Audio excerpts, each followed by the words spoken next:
Hi hello ಎಲ್ರಿಗೂ ನಮಸ್ಕಾರ. ನಾನು ನಿಮ್ಮ ಪ್ರೀತಿಯ ಅರುಣ್ ಅಮುಕ್ತ. ನಿಮ್ಮೆಲ್ರಿಗೂ ಡೈರೆಕ್ಟರ್ ನೋಟ್ಗೆ ಸ್ವಾಗತ ಸುಸ್ವಾಗತ.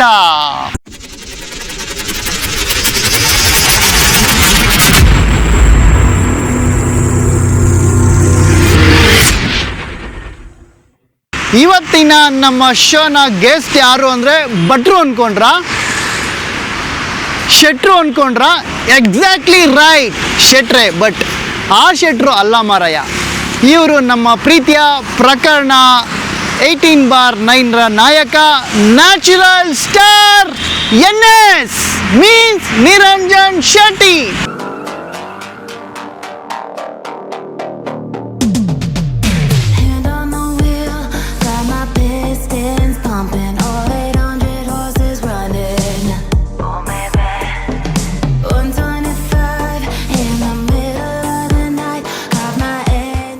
ಮುಂದೆ ಇವರು ನಾಯಕ ನಟನಾಗಿ ಹಲವಾರು ಚಿತ್ರಗಳನ್ನು ಮಾಡ್ತಾರೆ, ಅದರಲ್ಲಿ ಯಶಸ್ಸನ್ನು ಕಾಣ್ತಾರೆ. ಹಾಗೆ ಇವರು ಇಲ್ಲಿವರೆಗೂ number 1, number 2, number 3, number 7, number 8 ತನಕ ಸಿನಿಮಾ ಮಾಡಿದ್ದಾರೆ. ಅದು ಯಾವುದು ಅಂತ ಅವ್ರ ಬಾಯಲ್ಲೇ ಕೇಳೋಣ. ಈಗ ಅವ್ರ ಜೊತೆ ನಮ್ಮ ಚಾನಲ್ಗೆ ಅವರ ಜರ್ನಿ ಮತ್ತು ಅವ್ರನ್ನ ಫಿಲ್ಮೋಗ್ರಫಿನ ಅವ್ರ ಜೊತೆ ಕೂತ್ಕೊಂಡು ಮಾತುಕತೆ ಮುಂದುವರಿಸ್ದ ಅವ್ರ ಫಿಲ್ಮ್ಗೆ ನಿಮಗೆ ವೆಲ್ಕಮ್ ಮಾಡ್ತಾ ಶೋ ಶುರು ಮಾಡೋಣ. Let's go.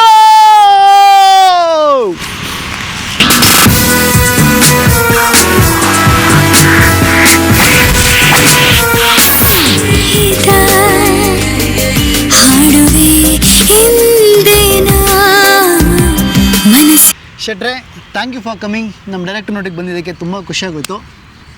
ಸೊ ನಿಮ್ಮನ್ನು ಶೆಟ್ರ್ ಅಂತ ಕರೀಲ್ಲ, ಭಟ್ರ್ ಅಂತ ಕರೆಯೋಕ್ಕಾಗಲ್ಲ, ಗೆಳೆಯ ಅಂತ ಕರೀಲ್ಲ, ಗುರು ಅಂತ ಕರೀಲ್ಲ, ನಾಯಕರೇ ಅಂತ ಕರೀಲ್ಲ. ನೀವು ಶೆಟ್ರ್ ಅಂತ ಕರೆದಿದ್ದೆ ಕರೆಕ್ಟ್ ಆಗಿದೆ, ಅದೇ ನನಗೆ ಇಷ್ಟ. ಓಕೆ, ಶೆಟ್ಟಿ.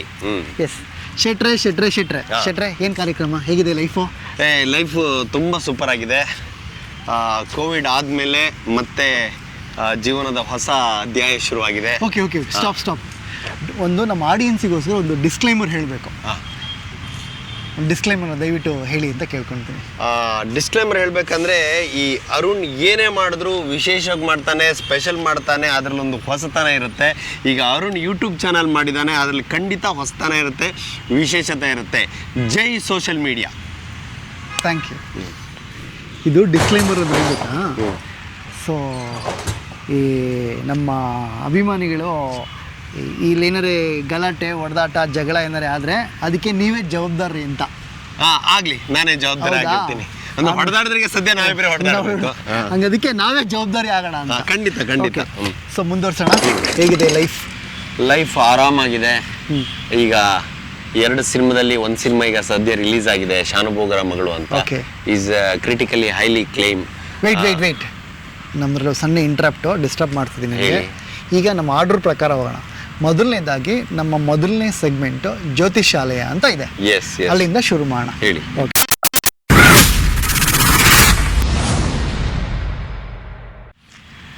ನಿಮ್ದು ಜಾತಕದ ಪ್ರಕಾರ ನಿಮ್ಮ ಹುಟ್ಟೂರು, ನಿಮ್ಮ ಹೆಸರು, ಕುಲ, ಗೋತ್ರ ಹೇಳಿ.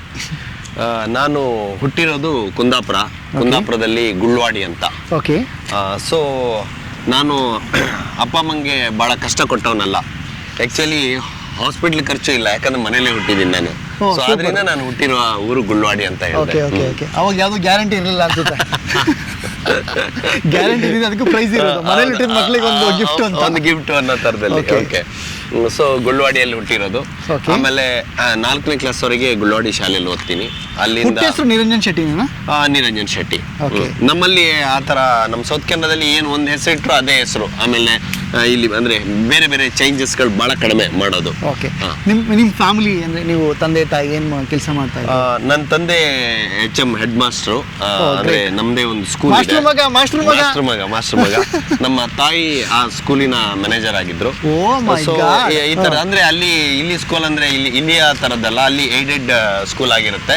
ಅಲ್ಲಿ ಅಂದ್ರೆ ಎಜುಕೇಶನ್ಗೆ, ಆಮೇಲೆ ಅಲ್ಲಿ ಫೀಸ್ಗಳು ಅವೆಲ್ಲ ಜಾಸ್ತಿ ಇರೋದಿಲ್ಲ. ಅಂದ್ರೆ ನಮ್ಗೆ ರೆಸ್ಪೆಕ್ಟ್ ಅಷ್ಟೇ, ನಾವು ಆ ಸ್ಕೂಲ್ ನಡೆಸ್ತಾ ಇದೀವಿ ಅನ್ನೋ ನಮ್ಗೊಂದು ಗೌರವ. ಸೊ ಆ ನಿಟ್ಟಿನಲ್ಲಿ ನಡೆಯೋದು.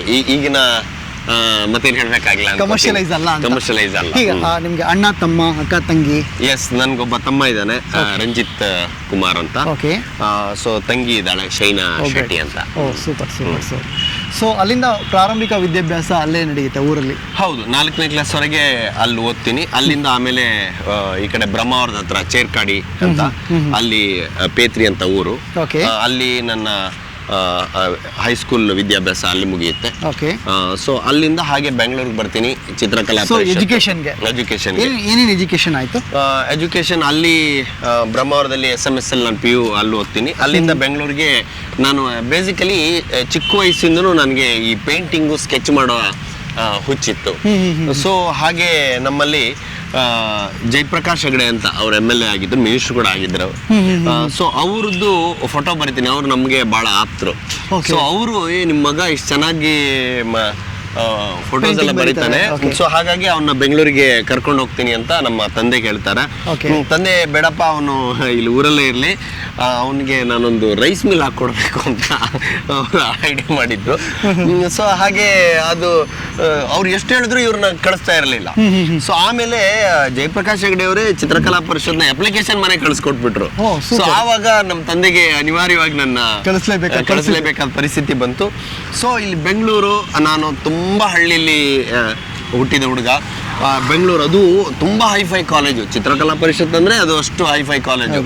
ಬಂದ ಟೈಮಲ್ಲೇ ನನಗೆ ಬಹಳ ವಿಶೇಷ, ಏನೋ ಫಾರಿನ್ ಬಂದ ಫೀಲಿಂಗ್ ನನಗೆ. ಇಲ್ಲಿಯ ಸ್ಟೂಡೆಂಟ್ಸ್ಗಳು, ಇಲ್ಲಿಯ ಆಟಿಟ್ಯೂಡು, ಇಲ್ಲಿಯ ಲೆಕ್ಚರ್ಸು, ಆಮೇಲೆ ಇಲ್ಲಿಯ ವಾತಾವರಣ, ಇದರ ಮಧ್ಯದಲ್ಲಿ ನನ್ನ ಜೀವನ ಶುರು ಆಗುತ್ತೆ, ಆರ್ಟ್ ಕೆರಿಯರ್ ಶುರು ಆಗುತ್ತೆ. 5 ವರ್ಷ BFA bachelor of fine arts ಅಂತ, ಆಮೇಲೆ 2 years MFA master of fine arts ಅಂತ.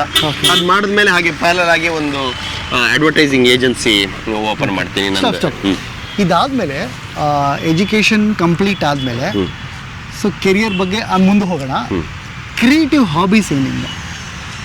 ಕ್ರಿಯೇಟಿವ್ ಹಾಬೀಸು, ನಾನು ಚಿತ್ರಕಲಾ ಪರಿಷತ್ತಲ್ಲಿ ನಮ್ಮ ನಂಜುಂಡರಾವ್ ಅಂತ ಇದ್ದಾರೆ, ಅವರಿಗೆ ನಾನು ಥ್ಯಾಂಕ್ಸ್ ಹೇಳಬೇಕು. ಅವರು ಆ್ಯಕ್ಚುಲಿ ಕಲ್ಚರ್ಗೆ ಭಾಳ ಆಕ್ಟಿವಿಟೀಸ್ ಸಪೋರ್ಟ್ ಮಾಡೋರು.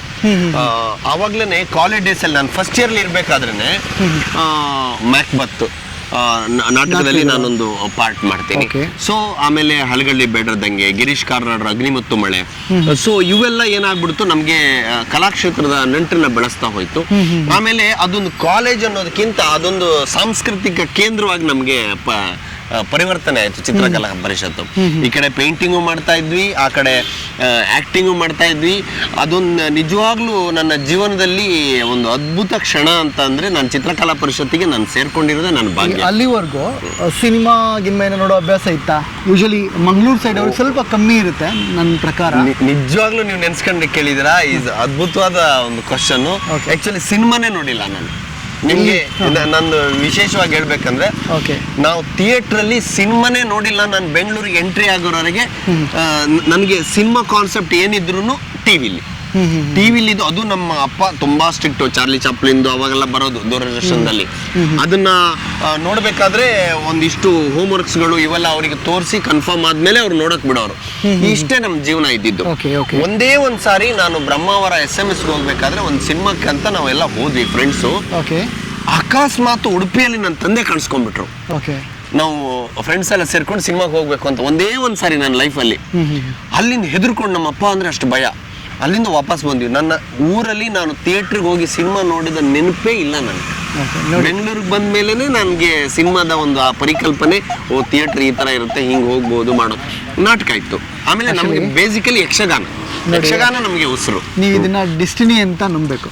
ಗಾಂಧಿನಗರಿಗೆ ಕರ್ಕೊಂಡ್ಬಂದಿರೋದು ಖಂಡಿತ ಒಪ್ಕೋತೀನಿ. ಓಕೆ, CKPL ಕೋರ್ಸ್ ಆದಮೇಲೆ ಜಾಬ್ಗೆ ಏನಾದ್ರು ಟ್ರೈ ಮಾಡ್ತೀರಾ?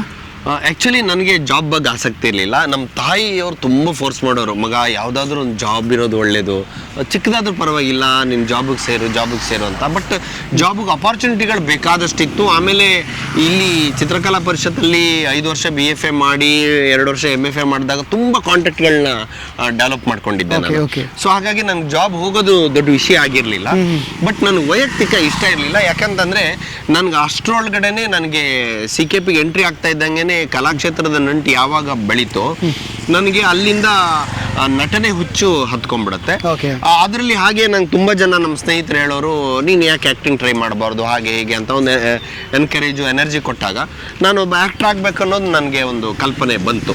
ಒಂದು ಆ ನಿಟ್ಟಿನಲ್ಲಿ ನಾನು ಏನೇನು ಪ್ಲ್ಯಾನ್ ಮಾಡ್ಬೋದು, ಹೇಗೆ ಐಡಿಯಾ ಮಾಡ್ಬೋದು, ಅದ್ರ ಬಗ್ಗೆ ನಾನು ಹೆಚ್ಚು ಮುತುವರ್ಜಿಯಿಂದ ಪ್ಲ್ಯಾನ್ ಮಾಡ್ಕೊಂಡು ಮುಂದೆ ಹೋಗೋಕೆ ಶುರು. ಎಸ್ಪೆಷಲಿ ನೀವು CKP ಇರೋದ್ರಿಂದ CKP ಅಂದ ತಕ್ಷಣ ಒಂದು ವಂಡರ್ ಆ್ಯಕ್ಚುಲಿ. ಅಲ್ಲಿ ಲವ್ ಗಿವ್ ಆ ಥರದ್ದು ಏನಾದರೂ ಆ ಸೈಡು ಒಂದು ಆಸ್ ಯೂಶುವಲ್ ಕಾಲೇಜ್ ಡೇಸ್ ಅಲ್ಲಿ ನಡೆಯುವಂತ ಒಂದು ಪ್ರಕ್ರಿಯೆ, ಕ್ರಿಯೇಟಿವ್ ಆಕ್ಟಿವಿಟಿ ಅಂದ್ರೆ ಅದು ಕಾಮನ್ ಆಗಿತ್ತು, ಅದು ಇತ್ತು. CKP ಅದನ್ನು ಹೊರತುಪಡಿಸಿ ನಾನು ಸುಳ್ಳು ಹೇಳ್ದಂಗೆ ಆಗುತ್ತೆ. ಸೊ ಆ ವಿಚಾರದಲ್ಲಿ ಮೇಡಮ್ ನೋಡ್ತಾರೆ. ಆಯ್ತು ನೋಡ್ಲಿ. ಮೇಡಮ್ ಅವ್ರು ಹೇಗೆ ಸಿಕ್ಕರು? ನಾಗವೇಣಿ ಅವರೇ, ಸಾರಿ, ನನ್ನ ವೈಫ್. ಮೇಡಮ್ ಅವ್ರು ಹೇಗೆ ಸಿಕ್ಕರು? Actually arrange marriage. ಸೊ ಇದು ಅರೇಂಜ್ ಮ್ಯಾರೇಜ್ ಹೇಗೆ ಅಂತಂದ್ರೆ, ನಮ್ಮ ತಾಯಿ ಯಾವಾಗ್ಲೂ ಅವ್ರಿಗೊಂದು, ನಾನು ಬೆಂಗಳೂರು ಈ ಸಿನಿಮಾ ಹುಚ್ಚಿಸ್ಕೋದ್ರೆ ಕನ್ಫರ್ಮ್ ಆಗ್ಬಿಡ್ತು, ಈ ನನ್ನ ಮಗ ನನ್ಗಿನ್ ಕೈ ಸಿಗಲ್ಲ ಅನ್ನೋದು ಅವ್ರ ಕ್ಲಾರಿಟಿ ಸಿಗ್ತಾ ಅವ್ರಿಗೆ. ಆ ಕ್ಲಾರಿಟಿ ಸಿಕ್ಕಿದಾಗ ಯಾವಾಗ್ಲೂ ಅಮ್ಮ ಹೇಳೋರು, ಮಗ ನೀನು ಸಿನಿಮಾ ಮಾಡು, ಅಚೀವ್ಮೆಂಟ್ ಮಾಡು, ಏನಾದರೂ ಮಾಡು, ನಾನು ತೋರಿಸಿರೋ ಹುಡುಗಿನೇ ಮದುವೆ ಆಗಬೇಕು, ಅದು ಅವ್ರ ತಲೆಯಲ್ಲಿ ಕೂತ್ಕೊಂಡ್ಬಿಟ್ಟಿತ್ತು. ಅದು ಹೆಂಗೆ ಅಂತ ಅಂದ್ರೆ, ಅವ್ರ ಅಚೀವ್ಮೆಂಟ್ ಏನಂತಂದ್ರೆ, ಅವ್ರು ತೋರಿಸಿನ ಹುಡುಗಿನ ನಾನು ಮದುವೆ ಆಗೋದೇ ಸದ್ಯಕ್ಕೆ ಅವ್ರ ಅಚೀವ್ಮೆಂಟ್ ಥರ ಆಗಿತ್ತು. ಸೊ ನನಗೆ ಇಷ್ಟೆಲ್ಲ ಫ್ರೀಡಮ್ ಬಿಟ್ಟಿದ್ದಾರೆ, ನನಗೆ ಆ್ಯಕ್ಟಿಂಗಿಗಾಗಲಿ ಇನ್ನೊಂದಕ್ಕಾಗಲಿ ನನಗೆ ಏನು ಇಷ್ಟೊಂದು ಸಪೋರ್ಟ್ ಮಾಡಿದ್ದಾರೆ. ನನ್ನ ತಾಯಿಯ ಐಡಿಯಾ ಅಥವಾ ತಾಯಿಯ ಇಷ್ಟವನ್ನು ನಾನು ಪ್ಲ್ಯಾನ್ ಮಾಡ್ಕೋಬೇಕು ಅನ್ನೋದು ನನ್ನ ಮನಸ್ಸಲ್ಲಿತ್ತು. ಸೊ ಆಯ್ತಮ್ಮ ಅಂತ ನಾನು ಯಾವಾಗಲೂ ಹೇಳ್ತಾ ಇದ್ದೆ, ಬಟ್ ಅವ್ರಿಗೆ ನನ್ನ ಮೇಲೆ ನಂಬಿಕೆನೇ ಇಲ್ಲ. ಒಂದು ದಿವಸ ಊಟಕ್ಕೆ ಹಾಕ್ಕೊಂಡು ಹತ್ಬಿಟ್ರು, ಇಲ್ಲ ನೀನು ನಾವು ಯಾವ ಹುಡುಗಿನ ತೋರಿಸಿದ್ರು ನೀನು ಈಗ ಸದ್ಯ ಮದುವೆ ಬಗ್ಗೆ ಯೋಚನೆ ಕೂಡ ಮಾಡ್ತಾ ಇಲ್ಲ, ನಿನ್ಗೇನಾದರೂ ಲವ್ ಇದೆಯಾ, ಆ ಥರ ಇದ್ರೆ ಹೇಳು ಅನ್ನೋ ಥರದಲ್ಲಿ ನಾನು ಕೇಳಿದ್ರು. ಅಮ್ಮ ನನಗೆ ಅದೇನಿಲ್ಲ ಅಮ್ಮ, ನನಗೆ ಇದು ಆ್ಯಕ್ಟಿಂಗ್ದು ಅಥವಾ ನನಗೆ ಆ್ಯಕ್ಟಿಂಗ್ ಬಗ್ಗೆ ಲವ್ ಶುರುವಾಗ್ಬಿಟ್ಟಿದೆ, ನಾನು ಸಾಧನೆ ಮಾಡಬೇಕು ಅನ್ನೋದ್ರ ಬಗ್ಗೆ ನಾನು ಭಾಳ ಇಂಟ್ರೆಸ್ಟಲ್ಲಿ ಒದ್ದಾಡ್ತಾ ಇದ್ದೀನಿ, ನನಗೆ ಅದು ಇನ್ನೂ ನನಗೆ ಸರಿಯಾಗಿ ಕೈಗೆ ಎಟಕ್ತಾ ಇಲ್ಲ, ಅದ್ರ ನಿಟ್ಟಿನಲ್ಲಿ ಪ್ರಯತ್ನ ಮಾಡ್ತಾ ಇದ್ದೀನಿ, ನಾನು ತುಂಬ ದೊಡ್ಡ ವಿಚಾರ ಕೈ ಹಾಕ್ಬಿಟ್ಟಿದ್ದೀನಿ, ಸಿನಿಮಾ ಹೀರೋ ಆಗಬೇಕಂತ ಹೊಟ್ಟಿದ್ದೀನಿ, ಅದು ಅಷ್ಟು ಸಣ್ಣ ವಿಚಾರ ಅಲ್ಲ, ನಾನು ಆ ವಿಚಾರವಾಗಿ ತುಂಬ ಡೀಪಾಗಿ ಹೋಗಿರೋದ್ರಿಂದ ನನಗೆ ಲವ್ ಗಿವ್ ಈ ಥರದ್ದೆಲ್ಲ ಜಸ್ಟ್ ಪಾಸಿಂಗ್ ಕ್ಲೌಡ್ಸ್ ಆಗಿತ್ತೆ ಹೊರತು ನನಗೆ ಅದು ಮೇಯ್ನ್ ಉದ್ದೇಶ ನಂದು ಅದು ಆಗಿರಲಿಲ್ಲ. ಸೊ ಹಾಗಾಗಿ ನಾನು ಅಮ್ಮಂಗೆ ಅದನ್ನ ಕನ್ವಿನ್ಸ್ ಮಾಡ್ತಾ ಇದ್ದೀನಿ, ಬಟ್ ಅವ್ರು ಕನ್ವಿನ್ಸ್ ಆಗೋಕ್ಕೆ ರೆಡಿ ಇರಲಿಲ್ಲ. ಸೊ ಈ ನಿಟ್ಟಲ್ಲಿ ಒಂದು ಊಟ ಕೂತಾಗ ಮತ್ತಾಗ ನನಗೆ ಭಾಳ ಬೇಜಾರಾಗ್ಬಿಡುತ್ತೆ. ಸರಿ ಅಮ್ಮ ಆಯಿತು, ನಿಮ್ಮ ಐಡಿಯಾ ಹೆಂಗಿದೆಯೋ ಹಂಗೆ ಮಾಡಿ ಅಂತಂದೆ. ನಾನು ಅಷ್ಟು ಹೇಳಿದ ತಕ್ಷಣ ವಿದಿನ್ 1 ತಿಂಗಳಲ್ಲೇ ಅವರು ಫೋಟೋಸ್ ಎಲ್ಲ ಕಳ್ಸೋಕೆ ಶುರು ಮಾಡಿದ್ರು. ನಾನು ಹೇಳಿದೆ, ಅಮ್ಮ ಉಪ್ಪಿಟ್ಟಿನ ಕಾರ್ಯಕ್ರಮದಿಂದ ಶುರು ಆಯ್ತು. ಅಲ್ಲಿಂದ ಅಮ್ಮ ನಿಮ್ಮ ಐಡಿಯಾ ಹೆಂಗಿದೆಯೋ ಹಂಗಿರ್ಲಿ ಅಂತ. ಬಟ್ ನನ್ನ ಲಕ್, ನನ್ನ ಅದೃಷ್ಟ, ಆ್ಯಕ್ಚುಲಿ ನಮ್ಮ ಅಪ್ಪ ಅಮ್ಮ ತೋರಿಸಿರೋ ಹುಡುಗಿ ನಾಗವೇಣಿ ಶೆಟ್ಟಿ ಅವರು ನಿಜವಾಗ್ಲೂ ನನ್ನ ಪುಣ್ಯ ಅಂತ ಒಂದು ಹೆಂಡತಿನ ಪಡೆದಿರೋದು. ನನ್ನ ಪ್ರೊಫೆಷನಲ್ ಲೈಫ್ಗೆ, ನನ್ನ ಪರ್ಸನಲ್ ಲೈಫ್ಗೆ ಸಂಪೂರ್ಣ ಪೂರಕವಾಗಿದ್ದಾರೆ ಅವರು. ಡೆಫಿನೆಟ್ಲಿ. ಆ್ಯಕ್ಚುಲಿ ನಿಮ್ಮ 31 ಡೇಸ್ ಫಿಲ್ಮ್ ವಿಜುವಲ್ಸ್ ನೋಡಿದ್ಮೇಲೆ ಅವರೆಷ್ಟು ನಿಮ್ಮನ್ನ ಬಿಲೀವ್ ಮಾಡಿದ್ದಾರೆ ಅಂತ ನಂಗೆ ಅರ್ಥ ಆಗುತ್ತೆ. ಹೌದು. ಆಮೇಲೆ 31 ಡೇಸ್ ಚಿತ್ರದ ನಿರ್ಮಾಪಕರು ಅವರೇ. ಸೊ ಹಾಗಾಗಿ ನನ್ನ ಆಕ್ಚುಲಿ ಬರೀ ಎಂಟಿ ತಗೊಂಡಿಲ್ಲ ಸರ್, ನೀವು ಪ್ರೊಡ್ಯೂಸರ್ ತಗೊಂಡಿದ್ದೀರಾ. ಅದು ನಮ್ಮ ಭಾಗ್ಯ ಸರ್, ಅದು ನಮ್ಮ ಪುಣ್ಯ. ಅದು ಆಕ್ಚುಲಿ ಈ ಅದೃಷ್ಟ ಓನ್ಲಿ ನಿರಂಜನ್ ಶೆಟ್ಟಿ ಅವ್ರಿಗೆ ಮಾತ್ರನೇ. ಟಚ್ ಅದು ಹಾಗೆ ಇರಲಿ, ಗಾಡ್ ಗ್ರೇಸ್. ಓಕೆ. ಸೊ ನಿಮಗೆ ನಿಮ್ಮ ಕಡೆ ಎಲ್ಲ ಜಾತಕ ಬರೆಯೋ ನೇಚರ್ ಇದೆಯಾ? ಎಸ್, ಖಂಡಿತ. ಜಾತಕದ ಕಾನ್ಸೆಪ್ಟ್ ನಮ್ಮ ಕಡೆ ಸ್ವಲ್ಪ ಜಾಸ್ತಿನೇ ಇದೆ. ಜಾತಕದ ಪ್ರಕಾರ ನೀವು ಇವತ್ತು ಆಗಿದ್ದೀರಾ? ಆಗಿದ್ದೀನಿ. ಅದು ನನ್ನ ಕೋಇನ್ಸಿಡೆನ್ಸ್ ಏನಂದ್ರೆ, ಬೆಂಗಳೂರಿಗೆ ನಾನು ಬಂದಾಗ ಚಿತ್ರಕಲಾ ಪರಿಷತ್ತಲ್ಲಿ ಒಂದು ಶೂಟಿಂಗ್ ನಡೀತಾ ಇತ್ತು. ನಾನು ಅಲ್ಲಿ ಸ್ಟೂಡೆಂಟ್ ಆಗಿದ್ದೆ. ಕನಸಲ್ಲೂ ನೀನೆ ಮನಸ್ಸಲ್ಲೂ ನೀನೆ ಅಂತ ಸಿನಿಮಾ. ನಾನಾ ಪಾಟೇಕರ್, ಆಯಿಷಾ ಜುಲ್ಕಾ, ವಿನೀತ್ ಎಲ್ಲ ಆಕ್ಟ್ ಮಾಡ್ತಾ ಇದ್ರು. ಅದಕ್ಕೆ ಮನೋಹರ್ ಸರ್ ಬಂದಿದ್ರು. ಮನೋಹರ್ ಸರ್ ಬಂದು ಅಲ್ಲಿ ಅವರು ಮಾತಾಡ್ತಾ ಇದ್ರು, ನಮ್ಮ ಮಂಗಳೂರು ತುಳು ಭಾಷೆಯಲ್ಲಿ ಮಾತಾಡ್ತಾ ಇದ್ರು. ಆವಾಗ ನಾನು ಹೋಗಿ ಅವ್ರನ್ನ ಮಾತಾಡಿಸ್ತೀನಿ. ಸೊ ಹಾಗೆ ನನಗೆ ಕತೆಗಿಂತ ಮುಂಚೆ ಸಣ್ಣ ಬ್ರೇಕು. ಅಂದ್ರೆ ಜಾತಕದ ಪ್ರಕಾರ ನಿರಂಜನ್ ಶೆಟ್ಟಿ ಅವರು ಸಿನಿಮಾದಲ್ಲಿ ಅಂದ್ರೆ ಕಲಾವಿದನಾಗಿ ಇವರು ಜರ್ನಿ ಶುರು ಮಾಡ್ತಾರೆ ಅಂತ ಅದೆಲ್ಲರೂ ಮಾರ್ಕ್ ಇತ್ತು. ಆ್ಯಕ್ಚುಲಿ ಜಾತಕದ ದೃಷ್ಟಿಯಲ್ಲಿ ನಾನು ಕಲಾವಿದನ ಆಗ್ತಾನೆ ಅಂತ ಹೇಳಿದ್ರೆ ನನ್ನ date of birth April 24. Okay. So ಅಣ್ಣವರ ಡೇಟ್ ಆಫ್ ಬರ್ತ್. ಸೊ ಅದು ನನ್ಗೆ ಏನಾಯ್ತು, ಅದೊಂದು ಎನರ್ಜಿ ಸಿಕ್ತು. ಆಮೇಲೆ ತೆಂಡೂಲ್ಕರ್ ಅವರು ಹುಟ್ಟಿದ್ರು. ಸೊ ನನ್ಗೇನಾಯ್ತು, ಅದು ಜಾತಕ ಎಷ್ಟು ಸತ್ಯ ಸುಳ್ಳು ಅನ್ನೋದಕ್ಕಿಂತ ಹೆಚ್ಚಾಗಿ ನಾನು ಅವರಿಬ್ಬರನ್ನ ರೋಲ್ ಮಾಡೆಲ್ ಆಗಿ ಇಟ್ಕೊಂಡಿದ್ದೆ. ಆಕ್ಚುಲಿ ನನ್ನ ಮನೆಯಲ್ಲಿ ಅವರಿಬ್ಬರು ಫೋಟೋಸು ಇದೆ. ಆಮೇಲೆ ತೆಂಡೂಲ್ಕರ್ನ ನಾನು ಹಾರ್ಡ್ಕೋರ್ ಫ್ಯಾನ್, ಆಮೇಲೆ ಅಣ್ಣವ್ರಿಗೆ ಹಾರ್ಡ್ಕೋರ್ ಫ್ಯಾನ್. ಆಮೇಲೆ ನಾನು ವಿ ಮನೋಹರ್ ಸರ್ ಜೊತೆಲಿ ಇದ್ದರಿಂದ ಅಣ್ಣವರ ಜೊತೆಯಲ್ಲಿ ನನಗೆ ಹೋಗಿ ಭೇಟಿಯಾಗಕ್ಕೆ ಅವರ ಒಡನಾಟಕ್ಕೂ ಅವಕಾಶ ಆಯಿತು ಬಿಕಾಸ್ ಆಫ್ ಮನೋಹರ್ ಸರ್. ಅದಕ್ಕಿಂತ ಮುಂಚೆ ಏನಾದರೂ ನಿಮಗೆ ರೆಕಗ್ನೇಷನ್ ಸಿನಿಮಾಗೆ ಬರೋದಕ್ಕಿಂತ ಮುಂಚೆ ರೆಕಗ್ನೇಷನ್ಸು ಅವಾರ್ಡ್ಸು ಕಾಲೇಜಲ್ಲಿ ಆ ಥರದ್ದು ಏನಾದರೂ ಸಿಕ್ಕಿತ್ತ? ಎಸ್ ಊರಲ್ಲಿ ನಾನು ತುಂಬ ಸಣ್ಣ ಪುಟ್ಟ ನಾಟಕಗಳು ನಮ್ಮ ಕಾಲೇಜ್ ಡೇಸಲ್ಲಿ ಮಾಡ್ತಾ ಇದ್ದೆ. ಅವು ಒಂದು ಅವಾರ್ಡ್ ಬಂದಿತ್ತು, ಈಗ ಅವರಿಲ್ಲ, ಆಸ್ಕರ್ ಫರ್ನಾಂಡಿಸ್ ಅವರು ನನಗೆ ಅದು ಅವಾರ್ಡ್ ಕೊಟ್ಟಿರೋದು ಅಲ್ಲಿ ನನಗೆ ಬ್ರಹ್ಮಾವರದಲ್ಲಿ. ಇನ್ನೊಂದು ವಿಚಾರ ಹೇಳ್ತೀನಿ, ನಮಗೆ ಆಸ್ಕರ್ ಫರ್ನಾಂಡಿಸ್ ಚಿಕ್ಕ ವಯಸ್ಸಲ್ಲಿ ಸಿಕ್ಕಾಬಿಟ್ಟೆ ನೋನ್ ಪೊಲಿಟಿಷಿಯನ್ಸು. ನಮಗೆ ಆಸ್ಕರ್ ಫರ್ನಾಂಡಿಸ್ ಅಂದ್ರೆ ಅವ್ರು ಮೋಸ್ಟ್ಲಿ ಫಿಲ್ಮ್ ಅವರು ಅಂತ ಅನ್ಕೊಂಡಿದ್ದೆ ನಾನು. ಆಸ್ಕರ್ ಅಂತ ಒಂದಿತ್ತಲ್ಲ, ಹಾಗಾಗಿ ಇದೊಂದು ಫನ್ ಸೇರಿಸಿದೆ. ನೋಡಿ, ನಾನು ಅದನ್ನ ಅಬ್ಸರ್ವ್ ಮಾಡ್ಲಿಲ್ಲ. ನನಗೆ ಜೀವನದಲ್ಲಿ ಒಬ್ಬ ನಟನಿಗೆ ಗ್ರೇಟ್, ಬಟ್ ಆಸ್ಕರ್ ಫರ್ನಾಂಡಿಸ್ ಇಂದ ನಾವು ಫಸ್ಟ್ ತಗೋತೀನಿ. ಓಕೆ, ಇಲ್ಲಿಂದ ನಾವು ಇನ್ನೊಂದು ನೆಕ್ಸ್ಟ್ ಸೆಗ್ಮೆಂಟ್ಗೆ ಎಂಟ್ರಿ ಕೊಡೋಣ. ನಿರಂಜನ್ ಶೆಟ್ಟಿಯವರ ಫಿಲ್ಮೋಗ್ರಫಿ ಸ್ಟಾರ್ಟಿಂಗಿಂದ ಅಪ್ ಟು ಇಲ್ಲಿವರೆಗೂ ಎಷ್ಟು ಸಿನಿಮಾ ಮಾಡಿದ್ದಾರೆ, ಆ ಸಿನಿಮಾ ಜರ್ನಿ ಏನು ಅಂತ ಅವ್ರ ಹತ್ರ ಕೇಳೋಣ. ಕೇಳಿರೆ, ಸ್ಟಾರ್ಟಿಂಗ್ ಪಾಯಿಂಟಿಂದ ಅಪ್ ಟು ಇಲ್ಲಿವರೆಗೂ ಟೋಟಲ್ ಫಿಲ್ಮೋಗ್ರಫಿ. ನಾನು ಚಿತ್ರಕಲಾ ಪರಿಷತ್ತಲ್ಲಿ ಓದ್ತಾ ಇರಬೇಕಾದ್ರೆ ನಂಜುಂಡರಾವ್ ಸರ್ ಮಗಳು ಶ್ರೀದೇವಿ ಅಂತ, ಅವರು ನನಗೆ ಭಾಳ ಪರಿಚಿತರು. ಸೊ ಆವಾಗ ವೇಣು ಸರ್ ಬರೋರು, DOP ಕ್ಯಾಮ್ರಾಮನ್ ವೇಣು ಸರ್ ಬರೋರು ನನಗೆ. ಸೊ ಹಾಗೆ ಪರಿಚಯ ಆಯಿತು. ಆವಾಗ ಸ್ಪರ್ಶ ಅಂತ ಒಂದು ಸಿನಿಮಾ ನಡೀತಾ ಇದೆ ಅಂತಂದರು. ಆವಾಗ ನಾನು ಹೇಳಿದೆ, ಸರ್ ನಮಗೊಂದು ಪಾತ್ರ ಕೊಡಿ, ಚಿಕ್ಕ ಪಾತ್ರ ಅಂತ. ಆವಾಗ ಅವರು ಕರ್ಕೊಂಡೋಗ್ಬಿಟ್ಟು JP ನಗರದಲ್ಲಿ ಸುದೀಪ್ ಸರ್ ಮನೆ ಹತ್ರನೇ ಒಂದು ಆಫೀಸ್ ಇತ್ತು, ಅಲ್ಲಿ ಆಫೀಸ್ ಪರಿಚಯ ಮಾಡಿದ್ರು ಸುನಿಲ್ ಕುಮಾರ್ ದೇಸಾಯಿ ಅವ್ರನ್ನ. ಒಂದು ಪುಟ್ಟ ಪಾತ್ರ, ಅದರಲ್ಲಿ ಸುದೀಪ್ ಸರ್ ಮಾಡೆಲ್ಲು, ನೀವು ಫೋಟೋಗ್ರಾಫರ್ ಅಂತ, ನಾನು ಕ್ಯಾಮರಾಮನ್. ನೋಡಿ, ನಂದಕಿಶೋರ್ ಅಂತ ನಂದಕಿಶೋರ್ ಅಂತ ಅವರು ಡೈರೆಕ್ಟರ್. ಅದರಲ್ಲಿ ಅವರು ಡೈರೆಕ್ಟ್ರು, ನಾನು ಕ್ಯಾಮರಾಮ್ಯಾನು, ಸುದೀಪ್ ಸರ್ ಮಾಡೆಲ್. ಸೊ ಅವಾಗ ಅದು ಕ್ಯಾಮರಾ ಹೇಗಿತ್ತಂದ್ರೆ, ಆಕ್ಷನ್ ಅಂದ ತಕ್ಷಣ ಹಿಂಗ್ ಇಟ್ಕೋಬೇಕು ಕಣ್ಣು. ಅಯ್ಯೋ ದೇವ್ರೆ, ನಾವು ಮುಖ ಕಾಣಿಸಕ್ಕೆ ಅಂತ ಈ ಫಿಲ್ಮ್ ಇಂಡಸ್ಟ್ರಿ ಬಂದಿದ್ವಿ, ನಾವು ಮುಖನೇ ಕಾಣಿಸಲ್ಲ, ಹಿಂಗ್ ಮಾಡೋದು ಅಂತ. ನಾವು ಅಲ್ಲಿ ನಮ್ದೇ ಆದೊಂದು ಐಡಿಯಾ, ನಮ್ದೇ ಆದೊಂದು ಪ್ಲಾನ್. ಅದು ದೇಸಾಯಿ ಸರ್ ಅಂದ್ರೆ ಅವಾಗ ವೆರಿ ಪೀಕ್, ಆಮೇಲೆ ಬೆಂಕಿ, ಬಹಳ ಸ್ಟ್ರಿಕ್ಟ್. ಅಯ್ಯೋ ದೇವ್ರೆ, ಇವ್ರ ಮಧ್ಯದಲ್ಲಿ ಅವ್ರ ಕಣ್ಣು ತಪ್ಪಿಸಿ ನಾವು ಆಕ್ಟ್ ಮಾಡ್ಬೇಕಲ್ಲ, ಹೇಗ್ ಮಾಡೋದು ಅಂತ, ಯಾಕೆ ಮುಖ ಕಾಣಿಸ್ಕೋಬೇಕಲ್ಲ ಅಂತ. ಅವರು ಹೀಗೆ ಆಕ್ಷನ್ ಅಂತ ಅಂದ ತಕ್ಷಣ ನಾವು ರಪ್ಪ ಹಿಂಗೆ ಒಂದ್ಸರಿ ಮುಖ ಹಿಂಗೆ ಮೇಲೆ ನೋಡಿ ಮತ್ತೆ ಹಿಂಗೆ ನೋಡೋದು, ಅಂದ್ರೆ ಆ ಗ್ಯಾಪ್ ಅಲ್ಲಿ ನಮ್ಮ ಮುಖ ಕಾಣಿಸ್ಲಿ ಅನ್ನುವ ಇದಕ್ಕೆ. ಸೊ ಈ ತರ ನನ್ನ ಫಸ್ಟ್ ಸಿನಿಮಾ ಸ್ಪರ್ಶ ಈಸ್ ನೈಸ್ ಎಕ್ಸ್ಪೀರಿಯನ್ಸ್. ಇಲ್ಲಿ ಒಂದು 15 ದಿವಸ ಊಟಿಲಿ ಶೂಟಿಂಗು, ಆಮೇಲೆ ಒಂದು 15 ದಿವಸ ಅಬಿ ಫಾಲ್ಸ್. ಯಾವ ಸಿನಿಮಾಗಳನ್ನ ಅಲ್ಲಿ ಪೋಷಕ ಪಾತ್ರಗಳ. ಎಸ್ ಇದು ಇಂಪಾರ್ಟೆಂಟ್ ಇದಿದೆ ಅಂದ್ರೆ, ಅಷ್ಟು ದಿನ ಶೂಟಿಂಗ್ ಮಾಡಿದ್ರು ಸಿಕ್ಕಿರೋದು ಡೈಲಾಗ್, ಅರ್ಧ ಡೈಲಾಗ್. ಇದು ಓಕೆನಾ, ಇಷ್ಟೇ. ಇದು ಓಕೆನಾ, ಇದು ಓಕೆನಾ, ಇದು ಓಕೆನಾ, ಇದು ಡೈರೆಕ್ಟರ್ ಹತ್ರ ಕೇಳೋದು ನಾನು ಅಷ್ಟೇ. ಅವ್ರು ಓಕೆ ಓಕೆ ಅಂತಾರೆ, ಇಷ್ಟೇ ನಮ್ದು. ಸೊ ಇದು ನಮ್ಮ ಸ್ಪರ್ಶ, ನಮ್ಮ ಪ್ರಥಮ ಜರ್ನಿ. ಸೊ ಇದಕ್ಕೆ ಸ್ಪೆಷಲ್ ಗುರುಗಳು ಮನೋಹರ್ ಸರ್ಗೆ ಥ್ಯಾಂಕ್ಸ್ ಹೇಳಬೇಕು. ಮನೋರಣ್ಣನಿಂದನೇ ನಾನು ಇವ್ರದೆಲ್ಲ, ಯಾಕಂದ್ರೆ ಮನೋಹರ್ ಸರ್ ಇಂದನೇ ನನಗೆ ಶ್ರೀದೇವಿ ಸರ್ ಆಗ್ಬೋದು, ವೇಣು ಸರ್ ಆಗ್ಬೋದು, ಎಲ್ಲ ನನಗೆ ಪರಿಚಯ ಆಗಿದ್ದು. ಮನೋರಣ್ಣ ಈಸ್ ಮೈ ಗಾಡ್ ಫಾದರ್. ನಮ್ಗೆ ಕೇವಲ ಗುರು ಮಾತ್ರ ಅಲ್ಲ, 5 ವರ್ಷ ಅವ್ರ ಮನೆಯಲ್ಲಿದ್ದು ನಮ್ಗೆ ಇರೋದಕ್ಕೆ ಅವಕಾಶ ಮಾಡಿಕೊಟ್ಟು ಊಟ ಕೊಟ್ಟಂತ ಮಹಾನ್ ವ್ಯಕ್ತಿ ಅವರು. ನನ್ಗಲ್ಲ, ನನ್ನಂತ ತುಂಬಾ ಸಾಕಷ್ಟು ಜನಕ್ಕೆ ಅವರು ದಾರಿದೀಪ ಆಗಿದ್ದಾರೆ, ಸಾಕಷ್ಟು ಜನಕ್ಕೆ ಹೆಲ್ಪ್ ಮಾಡಿದ್ದಾರೆ.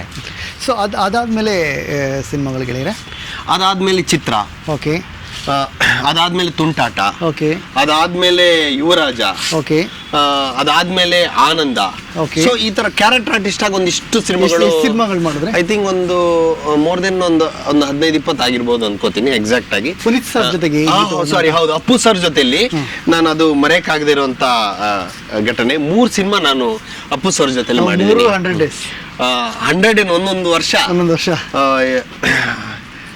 ಆಕಾಶು, ನಮ್ಮ ಬಸವ, ಮಿಲನ ಅಂತೂ ನೆಕ್ಸ್ಟ್ ಲೆವೆಲ್. ಅಂದ್ರೆ ಅದು ಹೇಗೆ ನನ್ ಕನೆಕ್ಟ್ ಆಯ್ತು ಅಂತಂದ್ರೆ, ಯುವರಾಜ ಸಿನಿಮಾದಲ್ಲಿ, ಶಿವಣ್ಣನ ಸಿನಿಮಾದಲ್ಲಿ ಮಹೇಶ್ ಅವರು, ಮಹೇಶ್ ಸರ್ ಡೈರೆಕ್ಟರ್, ಸಾರಿ ಅಸೋಸಿಯೇಟ್ ಡೈರೆಕ್ಟರ್.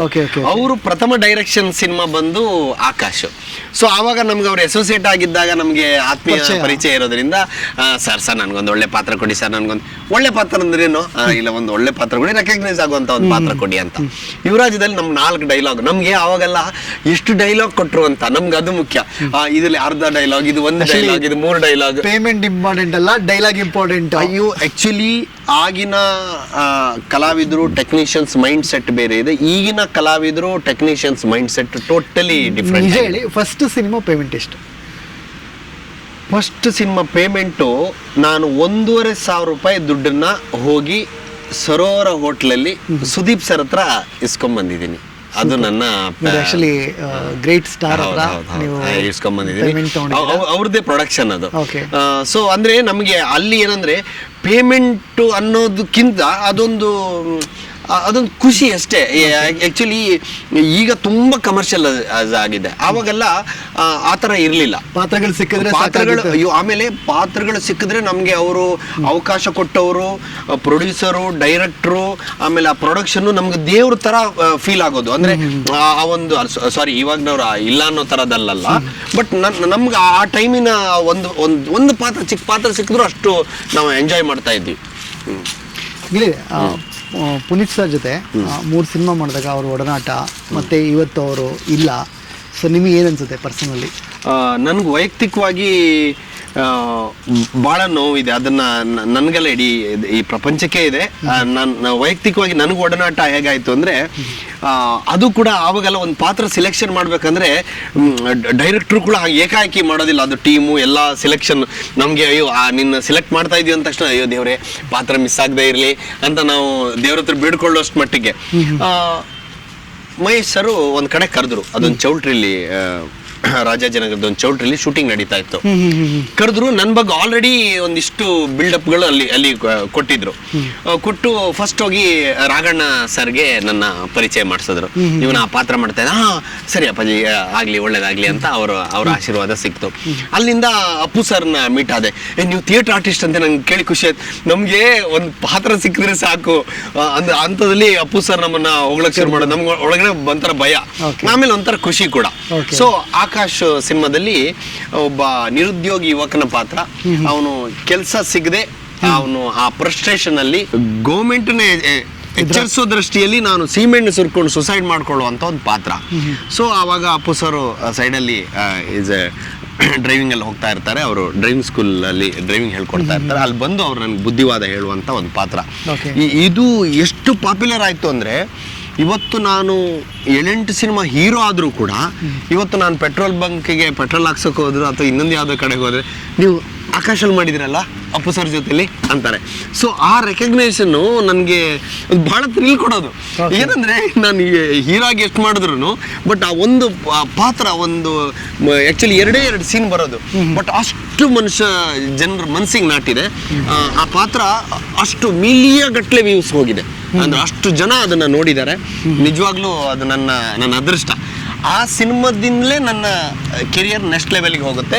ಎಲ್ಲಿವರೆಗೆ ಅಂದರೆ, ಒಂದು ದಿವಸ ಅಮ್ಮವರು ಪಾರ್ವತಮ್ಮ ರಾಜ್ಕುಮಾರ್ ಅವರು ನನಗೆ ಈ ಹುಡುಗ ನಮ್ಮ ಆಕಾಶಲ್ಲಿ ಮಾಡಿದಾನಲ್ವಾ ಅಂತ ಅಂದ್ರು. ಸೊ ಅಂದ್ರೆ ರೆಕಗ್ನಿಷನ್ ಅಷ್ಟು ನಮ್ಗೆ ಸಿಗ್ತಾ ಇತ್ತು. ಇದು ನಂಗೆ ಬಹಳ ಖುಷಿ ಕೊಟ್ಟಂತ. ಇಲ್ಲಿಂದ ಸಹ ಕಲಾವಿದನಾಗಿ ಆಲ್ಮೋಸ್ಟ್ ಎಷ್ಟೊಂದು 25-30 ಮೂವಿ ಆಯ್ತು. ಐ ಥಿಂಕ್ ಒಂದು 15-20 ಮಾಡಿದ್ದೀನಿ. 15-20 ಆಯ್ತು. ಇದಾದ್ಮೇಲೆ ನಾಯಕನಾಗಿ ಪ್ರಮೋಷನ್ ತಗೊಂಡಿದ್ದು ಯಾವ ಸಿನಿಮಾ? ಅಲ್ಲಿಂದ ಇಲ್ಲಿವರೆಗಿನ ಜರ್ನಿ? ನಾನು ಮಿಲನ ನಂದು last character artist. Appu sir ಜೊತೆಲಿ ಮಾಡಿರೋ ಮಿಲನದಲ್ಲಿ ಪ್ರಕಾಶ್ ಅಣ್ಣ ನನಗೊಂದು ಪಾತ್ರ ಕೊಡ್ತಾರೆ. ಅದು ರವಿ ಅಂತ ಪಾತ್ರ. ನಾನು ಶೋಭರಾಜ್ ತಂಗಿಯವ್ರನ್ನ ಲವ್ ಮಾಡ್ತೀನಿ. ಸೊ ಮನೆಯಲ್ಲಿ ಒಪ್ಪಿಗೆ ಇರೋದಿಲ್ಲ. ಅಪ್ಪು ಸರ್ ನಮ್ಮಿಬ್ಬರನ್ನ ಒಂದು ಮಾಡೋದೇ ಆ ಪಾತ್ರ ಬಂದು ಇನ್ನೊಂದು ಅವರ ವೈಯಕ್ತಿಕ ಜೀವನಕ್ಕೆ ಅಲ್ಲಿ ಲೀಡ್ ಆಗುವಂಥ ಒಂದು ಕನೆಕ್ಟ್ ಆಗುವಂಥ ಒಂದು ಇಂಪಾರ್ಟೆಂಟ್ ಪಾತ್ರ. ಸೊ ಇದು ಆದಮೇಲೆ ನಾನು ಮೇನ್ ಹೀರೋ ಆಗೋಕ್ಕೆ ಒಂದು ಅವಕಾಶ ಸಿಗುತ್ತೆ. ನನಗೆ ಹೀರೋ ಆಗೋಕ್ಕೆ ಅವಕಾಶ ಮಾಡಿಕೊಟ್ಟವರು ಸುಂದರನಾಥ್ ಸುವರ್ಣ ಸರ್. ಸುಂದರನಾಥ್ ಸುವರ್ಣ ಸರು ನನಗೆ MD ಶ್ರೀಧರ್ ಸರ್ನ ಪರಿಚಯ ಮಾಡಿಸಿ ಅವರಿಂದ ನನಗೆ ಜಾಲಿ ಡೇಸ್ಗೆ ಅವಕಾಶ ಆಯಿತು. ಸುಂದರನಾಥ್ ಸುವರ್ಣ ಸರ್ ಗ್ರೇಟ್ ಕ್ಯಾಮ್ರಾಮ್ಯಾನು, 100 ಸಿನಿಮಾ ಮಾಡಿರೋ ಬಿಗ್ ಸಿನಿಮಾಟೋಗ್ರಫರ್ ಕನ್ನಡ ಚಿತ್ರರಂಗದಲ್ಲಿ. ಹೌದೌದು, ಖಂಡಿತ ಅವರೊಬ್ಬರು ದೊಡ್ಡ ಕ್ಯಾಮ್ರಾಮ್ಯಾನ್. ಆಮೇಲೆ ಅವ್ರು ನನಗೆ ಯಾವಾಗಲೂ ಹೇಳೋರು, ಆ್ಯಕ್ಟಿಂಗಿಗೆ ಗುರು ಇಲ್ಲ ಕಣೋ, ಆ್ಯಕ್ಟಿಂಗಿಗೆ ಒಂದು ಕನ್ನಡಿ ಗುರು ಅಂತ ಅಂದ್ಬಿಟ್ಟು ನನಗೊಂದು 7 ಅಡಿಯ ಒಂದು ಕನ್ನಡಿನ ನನಗೆ ಮಾಡಿಸ್ಕೊಡ್ತಾರೆ ಅವರು. ಸೊ ಅದು ಅವರೇ ಹೇಳಿಸಿ ಮಾಡಿಕೊಡ್ತಾರೆ. ನಾನು ಹೋಗಿ ಅದು ದುಡ್ಡು ಕೊಟ್ಟು ನಾನು ತೊಗೊಂಬಂದಿರ್ತೀನಿ. ಸೊ ನಾನು ಆರಂಭದ ನನ್ನ ಬ್ಯಾಚುಲರ್ ಜೀವನದಲ್ಲಿ ಒಂದು 7-8 ಮನೆ ಬದಲಾವಣೆ ಆದಾಗ ಎಲ್ಲ ಮೆಟೀರಿಯಲ್ನ ನಾನು ಬೇರೆ ವೆಹಿಕಲಲ್ಲಿ ಕಳಿಸ್ತಾ ಇದ್ದೆ. ಬಟ್ ಆ ಕನ್ನಡಿ ಜೊತೆಲಿ ಮಾತ್ರ ಅದು ಟೆಂಪೋ ಇರಲಿ ಯಾವುದಲ್ಲಿ ಹಿಂದ್ಗಡೆ ನಾನೇ ಹಿಡ್ಕೊಂಡು ಕೂತ್ಕೋತಾ ಇದ್ದೆ. ಯಾಕಂದರೆ ಎಲ್ಲಿ ಜಂಪ್ ಆಗಿ ಅದು ಹೊಡೆಯುತ್ತೋ ಏನೋ ಅಂದ್ಬಿಟ್ಟು. ಇವಾಗ ನಾನು ಸ್ವಂತ ಮನೆಗೆ ಬಂದಿದ್ದೀನಿ. ಈಗ ಆ ಮನೆಯಲ್ಲಿ ಅದು ಪರ್ಮನೆಂಟ್ ಆಗಿ ಉಳ್ಕೊಂಡಿದೆ. ಆ ಕನ್ನಡಿ ನನಗೆ ಅಯ್ಯೋ ಅದ್ಭುತವಾದ ಮೆಮೊರಿ. ಅದು ನಾನು ಸುಂದರನಾಥ್ ಸುವರ್ಣರು ನನಗೆ ಅದು ಕೊಟ್ಟಂಥ ಒಂದು ಗಿಫ್ಟ್ ಅದು. ಸೊ ಇಲ್ಲಿನ ಮೊದಲನೇ ಸಿನಿಮಾ ಯಾವುದು ಬೈ? ಹೀರೋ ಆಗಿ ಮೊದಲನೇ ಸಿನಿಮಾ ಜಾಲಿ ಡೇಸು. ಅದಾದ್ಮೇಲೆ ಕೇಸ್ ನಂಬರ್ 18/9. ಡೈರೆಕ್ಟ್ರು ಇವರು MD ಶ್ರೀಧರ್ ಸರು. ಜಾಲಿ ಡೇಸ್ಗೆ MD ಶ್ರೀಧರ್ ಸರು, ಕೇಸ್ ನಂಬರ್ಗೆ ಮಹೇಶ್ ರಾವ್ ಅವರು. ಅದಾದ್ಮೇಲೆ ಪೈಪೋಟಿ ಅಂತ ರಾಮನಾರಾಯಣ್ ಡೈರೆಕ್ಷನ್ ಮಾಡ್ತಾರೆ. ಆಮೇಲೆ ರಾಜರು ಅಂತ ಗಿರೀಶ್ ಮೂಲಿಮನಿ ಡೈರೆಕ್ಷನ್ ಮಾಡ್ತಾರೆ. ಆಮೇಲೆ ಜಗತ್ ಕಿಲಾಡಿ ಅಂತ ಧೀರೇಂದ್ರ ಅಂತ ಡೈರೆಕ್ಷನ್ ಮಾಡ್ತಾರೆ. ಆಮೇಲೆ ಶಾನುಭೋಗರ ಮಗಳು ಕೂಡ್ಲು ರಾಮಕೃಷ್ಣ ಡೈರೆಕ್ಟ್ ಮಾಡ್ತಾರೆ. ಈಗ ರಿಲೀಸ್ ಆಗಕ್ಕಿರುವ 31 ಡೇಸ್ ರಾಜಾ ರವಿಕುಮಾರ್ ಅಂತ ನನ್ನ ಹಿಂದಿನ 2 ಸಿನಿಮಾಗಳಿಗೆ ಅಸೋಸಿಯೇಟ್ ಆಗಿದ್ರು, ಅವರೇ ಈಗ ಡೈರೆಕ್ಟ್ ಮಾಡ್ತಾ ಇದ್ದಾರೆ. ಎಷ್ಟು ಸಿನಿಮಾ ಜರ್ನಿಲಿ ಐ ಥಿಂಕ್ 7 ಸಿನಿಮಾ ಹೀರೋ ಆಗಿದೆ. ಇದರಲ್ಲಿ ನಿಮಗೆ ತುಂಬ ಕಮರ್ಷಿಯಲಿ ಹಿಟ್ ಆಗಿದ್ದು ಯಾವ ಸಿನಿಮಾ? ನನ್ನ ಕೇಸ್ ನಂಬರ್ 18/9. ಅದು ನನ್ನ ಒಂದು ಹೊಸ ನನಗೆ ಒಂದು ಅಧ್ಯಾಯ ಶುರು ಮಾಡ್ತು ನನ್ನ ಲೈಫ್ಗೆ. ಜಾಲಿ ಡೇಸಲ್ಲಿ ನನ್ನ ಪಾತ್ರ ಟೈಸನ್ ಆಗಿ ನನಗೆ ರೆಕಗ್ನಿಷನ್ ಸಿಕ್ಕಿದ್ರು ಕೂಡ ಅದರಲ್ಲಿ 4 ಜನ ಇರೋದ್ರಿಂದ ನಮಗೆ ಅಷ್ಟು ಡಿವೈಡ್ ಆಗೋಯ್ತು. ಬಟ್ ನನ್ನ ಪಾತ್ರಕ್ಕೆ ಅದೇ ತೂಕ ಇದೆ. ಇವತ್ತಿಗೂ ನನ್ನೊಂದಿಷ್ಟು ಸ್ನೇಹಿತರು ಟೈಸನ್ ಅಂತಾರೆ. ಅದು ನಮಗೆ ಕೇಳಿಸಿದಾಗ ಅದು ಇಸ್ ಅ ಬ್ಯೂಟಿಫುಲ್ ಮೆಮೊರಿ. ಅದು ಪಾತ್ರದ ಹೆಸರು ಸಹ ಒಂದು ಸಿನಿಮಾ ಆಯ್ತಲ್ಲ. ರಾಮನಾರಾಯಣ್ ಸರ್ ಮಾಡಿದ್ರು. ಸೊ ಇದಾದ್ಮೇಲೆ ಕೇಸ್ ನಂಬರ್ 18/9. ಕೇಸ್ ನಂಬರ್ ಈ ಟೋಟಲ್ 7 ಸಿನಿಮಾ ಆದ್ಮೇಲೆ ನಿಮ್ಗೆಲ್ಲೋ ಇನ್ನೂ ಬೆಟರ್ ಸಿನಿಮಾ ಮಾಡಬೇಕಾಗಿತ್ತು, ಎಲ್ಲೋ ಮಿಸ್ಫೈರ್ ಆಯಿತು ಅಂತ ಅನಿಸಿದ್ದು ಇದೆ. ನನಗೆ ಹೆಚ್ಚು ಕಡಿಮೆ 5 ಸಿನಿಮಾ ನನಗೆ ಆಫ್ಟರ್ ಕೇಸ್ ನಂಬರ್ 18/9 ಆದಮೇಲೆ ಕನೆಕ್ಟ್ ಆಗಿರುವ. ಈಗ ನಾನು 7 ಸಿನಿಮಾ ಮಾಡಿದ್ರು, ಇನ್ನೊಂದು 5 ಸಿನಿಮಾ ಎಲ್ಲ ಆಗಿ ಇನ್ನೇನು ಶೂಟಿಂಗ್ ಹಂತಕ್ಕೆ ಹೋಗಬೇಕಾದ್ರೆ ಬೇರೆ ಬೇರೆ ಕಾರಣಗಳಿಂದ ಅದು ವ್ಯತ್ಯಾಸ ಆಗಿದ್ದಿದೆ.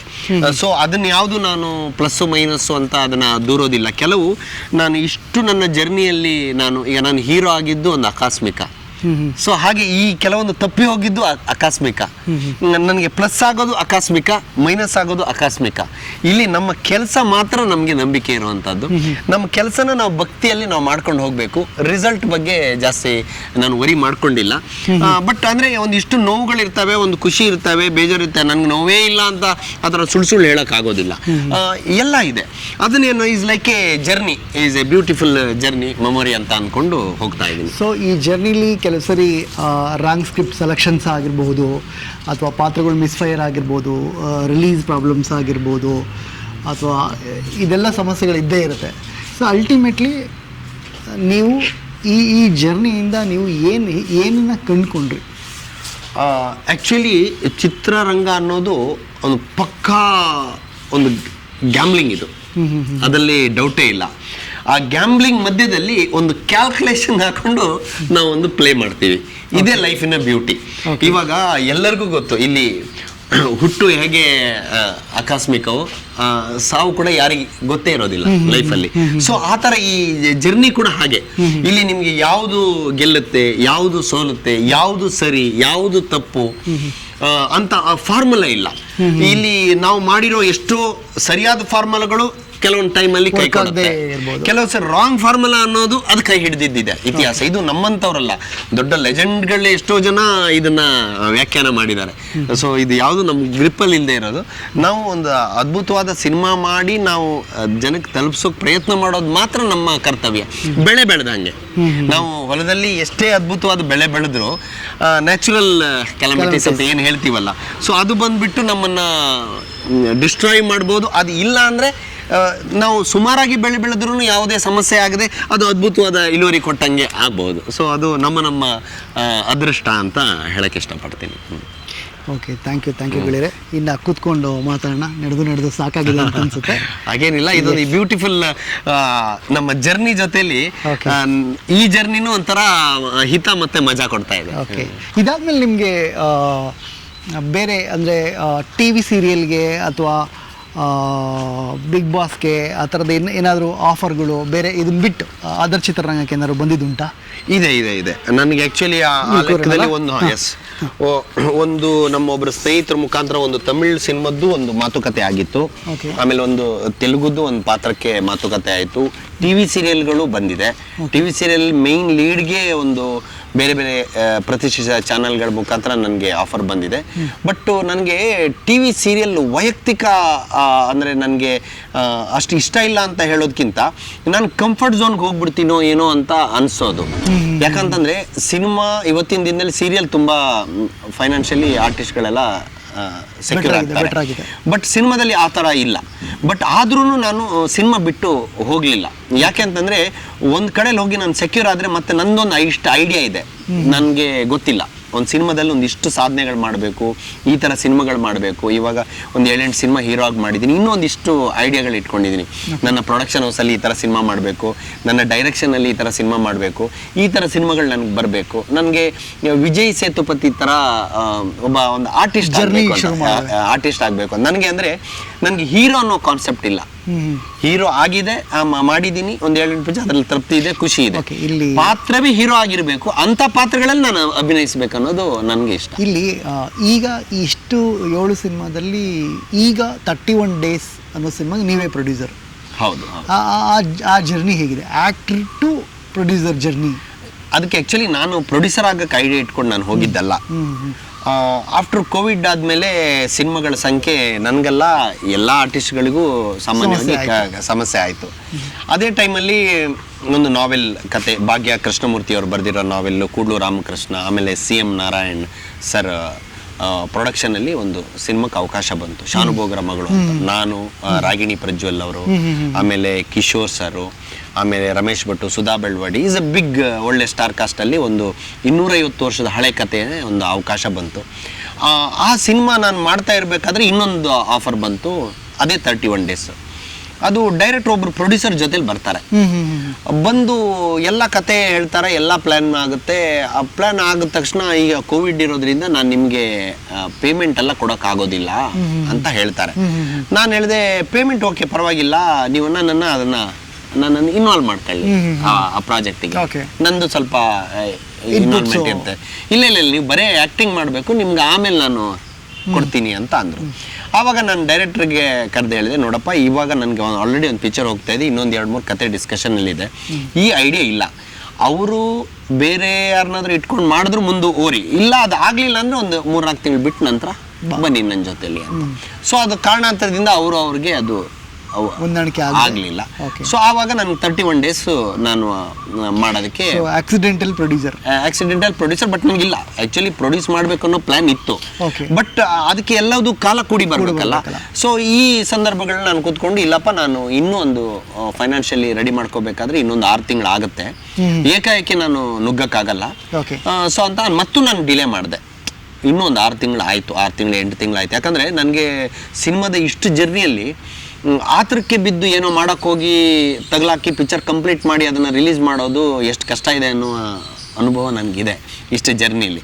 ಸೊ ಆದ್ರಿಂದ ಅದನ್ನ ಗಡಿಬಿಡಿ ಮಾಡಲಿಲ್ಲ, ಹಂತ ಹಂತವಾಗಿ ಅದನ್ನ ಮುಂದುವರ್ಸ್ಕೊಂಡದೆ. ನನ್ನ ಗುರುಗಳು ವಿ ಮನೋಹರ್ ಸರ್ 150ನೇ ಸಿನಿಮಾ, ಅಣ್ಣ ನನಗೆ 150ನೇ ಸಿನಿಮಾ ಕೊಡಬೇಕು ನಿಮ್ದು ಇದಾಗಿ, ತಗೊಳಪ್ಪ ಅಂತ ಅಂದ್ಬಿಟ್ಟು ಅವ್ರ ಪ್ರೀತಿಯಿಂದ ಕೊಟ್ಟರು. ಆಮೇಲೆ ಅದಕ್ಕೆ 11 ಸಾಂಗ್ ಮಾಡಿದ್ರು, 3 ಬಿಟ್ಟಿದೆ. ಈಸ್ ಎ ಬ್ಯೂಟಿಫುಲ್ ಒಂದು ಪ್ರೇಮ ಕಾವ್ಯ, ಒಂದು ಲವ್ ಸ್ಟೋರಿ. ಇವತ್ತಿನ ಮಾಡರ್ನ್ ಜನ್ರೇಷನ್ ಯಾವ ಥರ ಬದುಕ್ತಾರೆ, ಆ ಬದುಕು ಎಷ್ಟು ಸತ್ಯ ಎಷ್ಟು ಸುಳ್ಳು, ನಾವು ಎಷ್ಟು ಕಾಲ್ಪನಿಕ ಬದುಕಿಗೆ ನಾವು ಅಂಟ್ಕೊಂಡಿದ್ದೀವಿ, ಅದರಿಂದ ನಾವು ಹೇಗೆ ಹೊರಗೆ ಬರೋಕ್ಕೆ ಸಾಧ್ಯ. ನಾನು ಕೆಲವು ಸಾಂಗ್ಸ್ ಕ್ಲಿಪ್ಪಿಂಗ್ಸ್ ನೋಡಿದ್ದೀನಿ, ಥಿಯೇಟ್ರಲ್ಲಿ ಸ್ವಲ್ಪ ಶೆಕೆ ಬರುತ್ತೆ. ಅಂದರೆ ನಾನು ಆ್ಯಕ್ಚುಲಿ ಹೇಳ್ಬೇಕಂದ್ರೆ ನಾನು ಜಾಲಿ ಡೇಸ್ ಇರ್ಬೋದು, ಮುಗ್ಧ ಇನೋಸೆಂಟ್ ಪಾತ್ರ, ಹೈಲಿ ಬ್ರಿಲಿಯಂಟ್ ಬಾಯ್ ಟೈಸನ್, ಕೇಸ್ ನಂಬರ್ 18/9 ಒಬ್ಬ ಹೋಟ್ಲಲ್ಲಿ ಒಂದು ಕೆಲಸ ಮಾಡೋ ಹುಡುಗ, ಅವನಿಗೆ ಏನೂ ಗೊತ್ತಿಲ್ಲದೇನೋ ಒಬ್ಬ ಮುಗ್ಧ. ಆಮೇಲೆ ಪೈಪೋಟಿಯಲ್ಲಿ ಒಬ್ಬ ಲವರ್ ಬಾಯ್, ರಾಜುರಲ್ಲಿ ಮುಗ್ಧನ ಜೊತೆಯಲ್ಲಿ ಕೋಪ ಬರೋ ಒಬ್ಬ ಆ್ಯಕ್ಷನ್ ಹುಡುಗ ಆಗಿ ಕಾಣಿಸ್ಕೊಂಡಿದ್ದೀನಿ. ಜಗತ್ ಕಿಲಾಡಿಯಲ್ಲಿ ಒಬ್ಬ ಕ್ರಿಮಿನಲ್ ಮೈಂಡ್ ಸೆಟ್ ಇರೋ ಒಬ್ಬ ಹುಡುಗನ ಯಾವ ಥರ ಮಾಡ್ತಾನೆ ಅದನ್ನು ಮಾಡಿದ್ದೀನಿ. ಆಮೇಲೆ ಶಾನುಭೋಗರ ಮಗಳಲ್ಲಿ 250 ವರ್ಷದ ಹಳೆ ಒಬ್ಬ ಬ್ರಾಹ್ಮಣ ಫ್ಯಾಮಿಲಿಯಲ್ಲಿ ಹುಟ್ಟದಂಥ ಒಬ್ಬ ಹುಡುಗನ ಪಾತ್ರ. ಇದು ನನಗೆ ಭಾಳ ಖುಷಿ ಕೊಟ್ಟಿದ್ದು, ನನಗೆ ಗಿರೀಶ್ ಕಾಸರವಳ್ಳಿ ಅಂತವ್ರು ಆ ಸಿನಿಮಾ ನೋಡಿದಾಗ ನೀನು ನಿಜವಾಗ್ಲೂ ಆ ಪಾತ್ರದಲ್ಲಿ ಜೀವಿಸಿದೆಯಾ ಅಂತ ಒಂದು 2-3 ಸೀನ್ಗಳನ್ನು ನನಗೆ ನೆನಪಿಸೋದ್ರ ಮುಖಾಂತರ ನನಗೆ. ನಾನು ಸಿನಿಮಾ ನೋಡಿದೆ ಆ್ಯಕ್ಚುಲಿ, ಗುಡ್ ಜಾಬ್. ಆ್ಯಕ್ಚುಲಿ ಪಾತ್ರನ ತುಂಬ ಪರಕಾಯ ಪ್ರವೇಶ ಅಂತಲ್ಲ, ಆ ಥರದ್ದು ಪರಕಾಯ ಪ್ರವೇಶ ಮಾಡಿದ್ದೀರಾ ಅಂತ ಹೇಳ್ಬೋದು ಆ್ಯಕ್ಚುಲಿ. ಸೊ ಅದು ನಮಗೆ ನಿಮ್ಮಂಥವರು ಅಂತ ಹಿರಿಯ ನಿರ್ದೇಶಕರು ನಮ್ಗೆ ಹೇಳಿದಾಗ ಅದು ಸಿಗೋ ಖುಷಿ, ಅದೇ ನಮಗೆ ಅವಾರ್ಡ್. ಸೊ ಅದಾದಮೇಲೆ ಈ 31 ಡೇಸ್ ಅನ್ನೋದು ನಾನು ಇದುವರೆ ಮಾಡಿರೋ ಎಲ್ಲ ಸ್ಟೈಲಿಗೆ ತದ್ವಿರುದ್ಧವಾದ ಪಾತ್ರ. ಬಟ್ ಇದರಲ್ಲಿ ಒಂದು ವಿಶೇಷತೆ ಏನಂದರೆ ಆ ಮೆಸೇಜನ್ನು ಕಾಮಿಡಿ ಆಗಿ ಹೇಳ್ತಾ ನಾನು ಅದನ್ನು ಜನಕ್ಕೆ ತಲುಪಿಸೋಕ್ಕೆ ಇಷ್ಟಪಟ್ಟಿದ್ದೀನಿ. ಪ್ರೇಕ್ಷಕರೇ, ಶಾರ್ಟ್ಲಿ 31 ಡೇಸ್ ರಿಲೀಸ್ ಆಗುತ್ತೆ, ಫ್ಯಾಮಿಲಿ ಸಮೇತ ಹೋಗಿ ನೋಡಿ ಬಂದು ಇದೇ ವಿಡಿಯೋ ಇರುತ್ತೆ, ಆಮೇಲೆ ಸಾರ್ ಬಗ್ಗೆ ಕಾಮೆಂಟ್ ಮಾಡಿ. ಗೆಳೆಯರೆ, ಆಬ್ವಿಯಸ್ಲಿ ಮಾಡಿ. ಒಂದು ಸೆಗ್ಮೆಂಟ್ ಇದೆ, ಆ ಸೆಗ್ಮೆಂಟ್ ಜರ್ನಿ ಮಾಡೋಣ. ಸುಮ್ಮನೆ ಒಂದು ಸಣ್ಣ ಕ್ವಶನ್ಸ್ ಇದೆ, ಸುಮ್ಮನೆ ಇಂಡಸ್ಟ್ರಿ ಬಗ್ಗೆ ಸುಮ್ಮನೆ ಒಂದು ಚಿಟ್ ಚಾಟ್ ಥರ ಟ್ರೈ ಮಾಡೋಣ. Kannada favourite heroine, villain, comedians? Hero ಅಣ್ಣವರು Rajkumar. Okay. Comedian Narasimharaju sir. Heroine Suhasini madam. Oh super. Villain Vajramuni sir. Okay. Favourite director, favourite producer Kannada industry? Favourite director Sunil Kumar Desai. Favourite producer? ನಮ್ಮ ಕೇಸ್ ನಂಬರ್ 18/9 ಪ್ರೊಡ್ಯೂಸರ್ ಸದ್ಯ ಪ್ರವೀಣ್ ಶೆಟ್ರು. ನಿಮ್ಮ ವೈಫ್ ಹೆಸರೇ ಇರಲಿಲ್ಲ. Okay. So usually ನಿಮಗೆ ಯಾವ ಥರದ ಕ್ಯಾರೆಕ್ಟರ್ ಮಾಡೋದಕ್ಕೆ ಟೆಂಪ್ಟ್ ಆಗುತ್ತೆ? ನನಗೆ ಹೀರೋಯಿಸಮ್ ಮಾಡೋದು ಒಂದಾದರೆ, ನನಗೆ ಒಂದು ಕಥೆಯಲ್ಲಿ ಆ ಪಾತ್ರ ನಾನು ಆಗಬೇಕು. ನನ್ನ ಹೆಸರು ನಿರಂಜನ್, ಒಂದು ನೀರು ಥರ.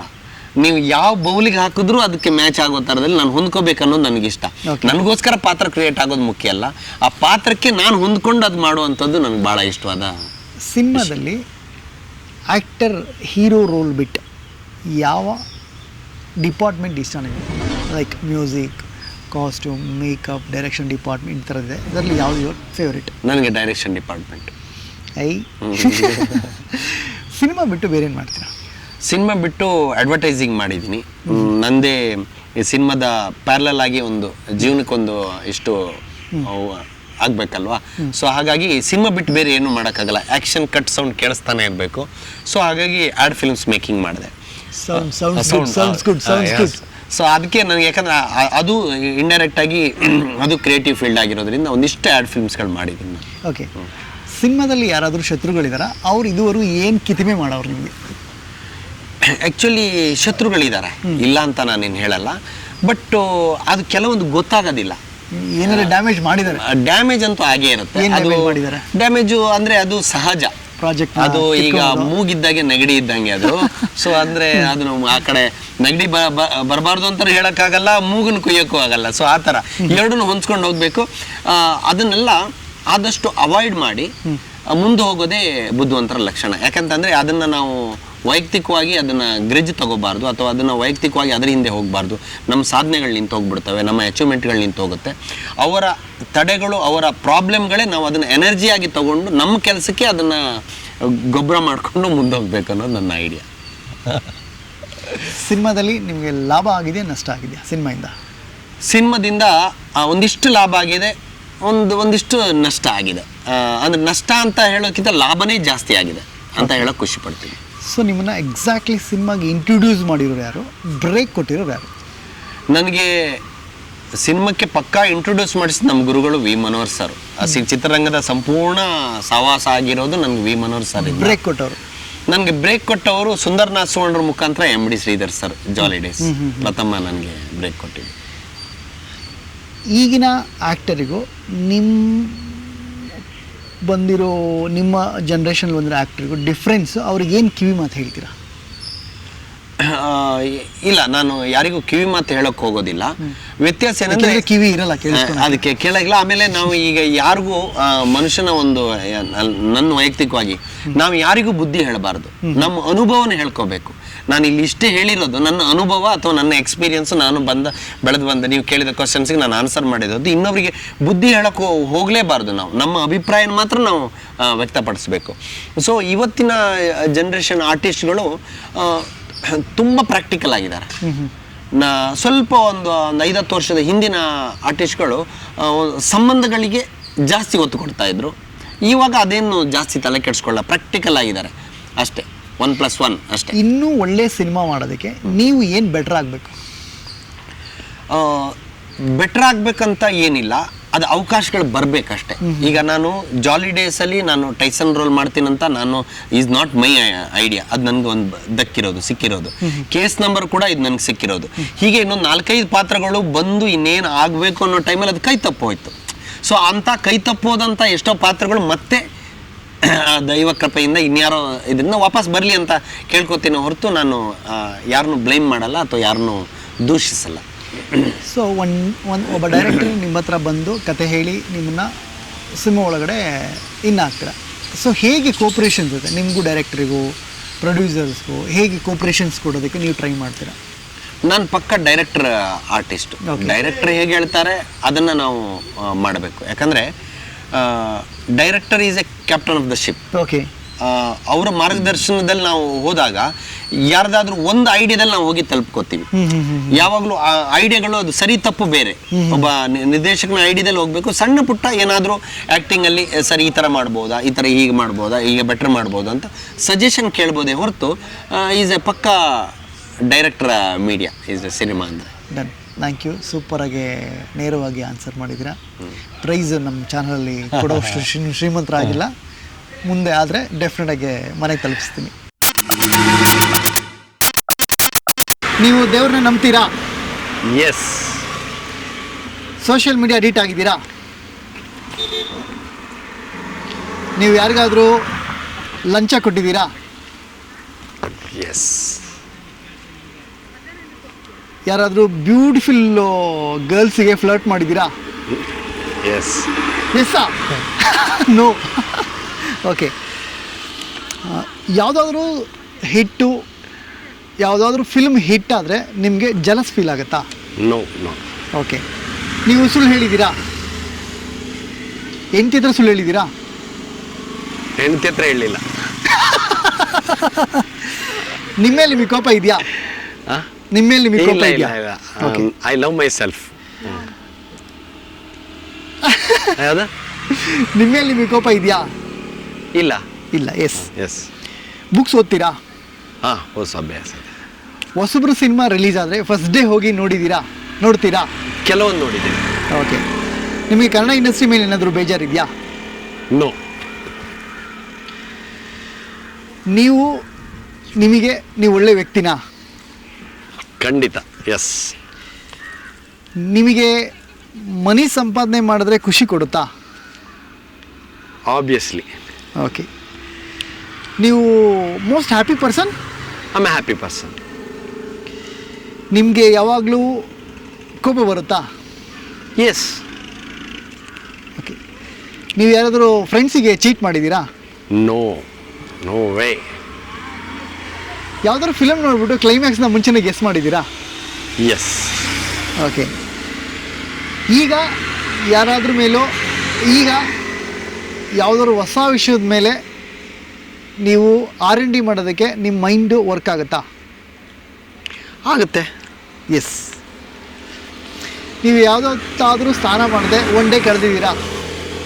ಹಾಂ, ಸಮ್ಟೈಮ್ಸ್ ರಜಾ ದಿವಸಗಳಲ್ಲಿ ಒಂದೊಂದು ದಿವಸ ಮಾಡಿದ್ದಿದೆ, ಒಂದು ದಿನ ಅಷ್ಟೇ. ಓಕೆ.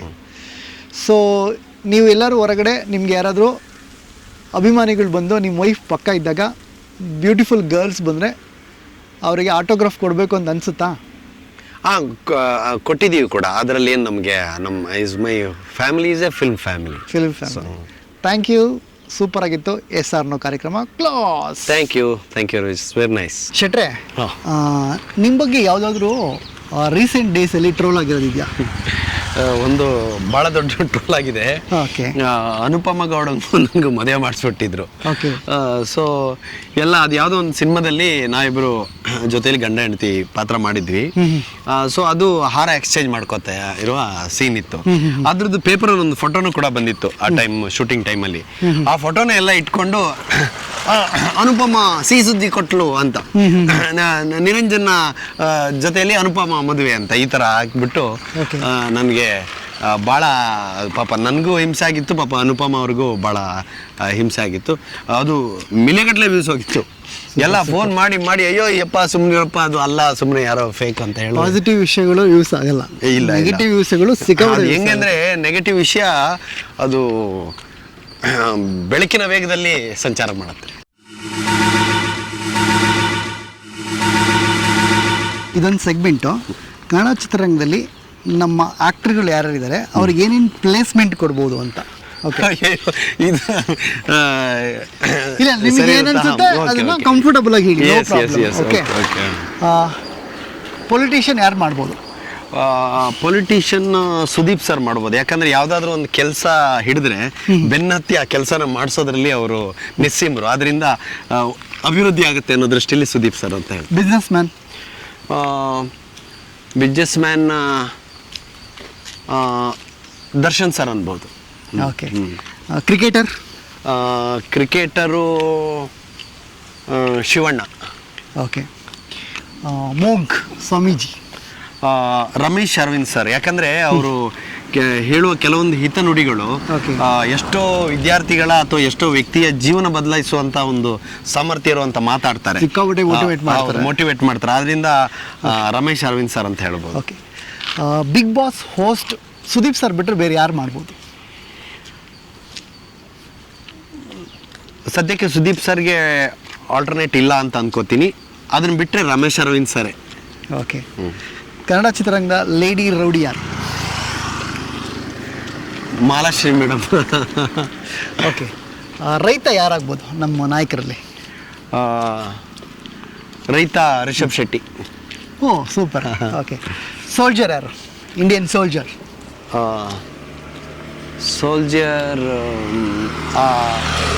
ಧ್ರುವ ಸರ್ಜಾ. ಸೂಪರ್ ಆಗಿ ಹೇಳಿದೆ.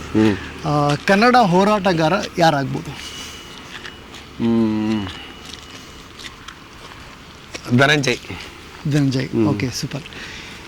ಇತ್ತೀಚೆಗೆ ಕನ್ನಡ ಸಿನಿಮಾ ವ್ಯೂವರ್ಸ್ಗೆ ಏನು ರಿಕ್ವೆಸ್ಟ್ ಮಾಡ್ಕೊಳೋದಕ್ಕೆ ಟ್ರೈ ಮಾಡ್ತೀರಾ? ಅಂದರೆ ಇವಾಗ ಎಲ್ಲರೂ ಹೇಳ್ತಾರೆ ಸಿನಿಮಾಗಳು ಓಡ್ತಿಲ್ಲ, ನೆಗೆಟಿವ್ ವೈಬ್ಸು, ಆಫ್ಟರ್ ಕೋವಿಡ್ ಆದಮೇಲೆ ಆಡಿಯನ್ಸು ಲೋ ಡೌನ್ ಆಗಿದ್ದಾರೆ ಅನ್ನೋ ವಿಚಾರ ಇಟ್ಕೊಂಡು ಆಡಿಯನ್ಸಿಗೆ ಏನು ಹೇಳಕ್ಕೆ ಬಿಡಿ ಆ್ಯಸ್ ಎ ಹೀರೋ ಆಗಿ? ಏನಿಲ್ಲ, ನನ್ನ ಅಭಿಪ್ರಾಯದಲ್ಲಿ ಆ್ಯಕ್ಚುಲಿ ಡೌನ್ ಆಗಿದೆ ಅನ್ನೋದನ್ನು ನಾನು ವೈಯಕ್ತಿಕವಾಗಿ ಒಪ್ತಾ ಇಲ್ಲ. ಯಾಕಂತಂದರೆ ಸಿನಿಮಾ 10 ಬರಲಿ 15 ಬರಲಿ, ಎಕ್ಸ್ಟ್ರಾರ್ಡಿನರಿ ಕಂಟೆಂಟ್ ಇದ್ದಾಗ ಅದನ್ನು ತಲುಪೋ ಪ್ರಯತ್ನ ಆಗೇ ಆಗುತ್ತೆ. ಆಡಿಯನ್ಸ್ಗೆ ಏನು ರಿಕ್ವೆಸ್ಟ್ ಮಾಡ್ತೀರಾ? ಅಂದರೆ ನಮ್ಮ ಡಿಸ್ಟ್ರಿಬ್ಯೂಷನ್ನು, ಆಡಿಯನ್ಸು ಇದೆಲ್ಲ ಒಂದು ಫ್ಯಾಮಿಲಿ. ಯಾಕಂದರೆ ನಾವು ಒಂದು ವಾರ ಸಿನಿಮಾನ ಥಿಯೇಟ್ರಲ್ಲಿ ಉಳಿಸ್ಕೋಬೇಕು, ಆಡಿಯನ್ಸ್ಗೆ ಮೋಟಿವೇಟ್ ಮಾಡಿ ಅವ್ರನ್ನ ಕರ್ಕೊಂಬರುವಂಥ ಪ್ರಕ್ರಿಯೆಗಳು ನಡಿಬೇಕು. Is like A team work. ಇದ್ದಾಗ ಒಳ್ಳೆ ಕಂಟೆಂಟ್ಗಳು ಒಂದು ಇಷ್ಟು ಜನಕ್ಕೆ ತಲುಪುತ್ತೆ, ಆ ಪಿಕ್ಚರ್ ಸಕ್ಸಸ್ ಆಗುತ್ತೆ ಅನ್ನೋ ನಂಬಿಕೆಯಲ್ಲಿ ನಾನಿದ್ದೀನಿ ವೈಯಕ್ತಿಕವಾಗಿ. ಅದು okay.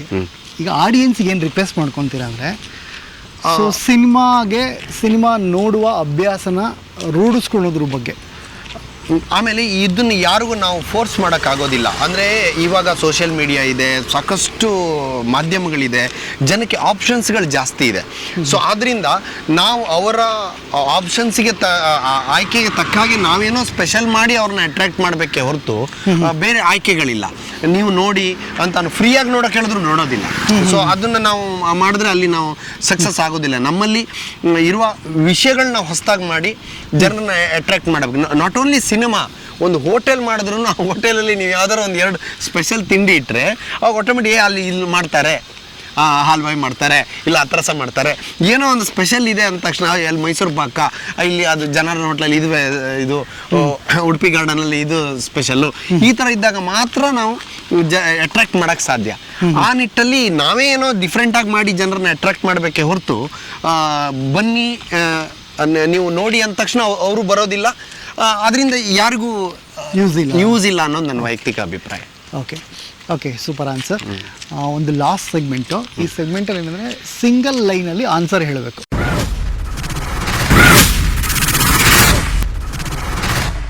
Okay, Darshan sir. Super human being.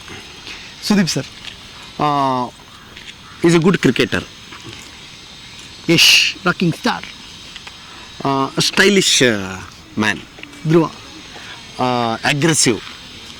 One and only Appu sir. Sweet heart. Shivanna sir. Lovable person. Duniya Vijay sir.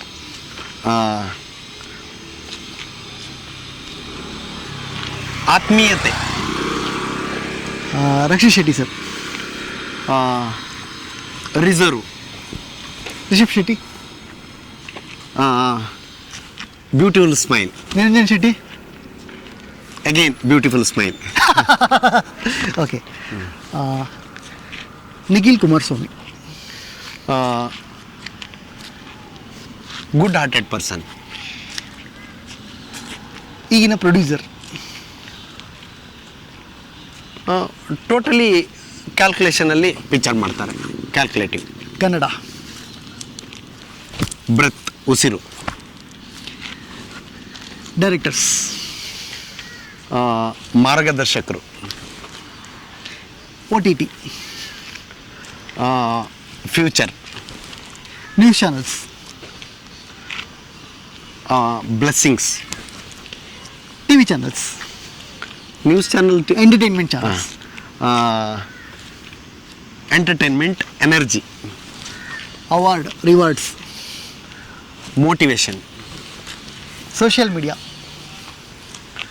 Present trend. Film reviewers. ನಮ್ಮ ಹಿತೈಷಿಗಳು. Okay, thank you. ಚೆನ್ನಾಗಿದ್ದು ಕ್ವಿಕ್ ಕ್ವಶನ್ಸು.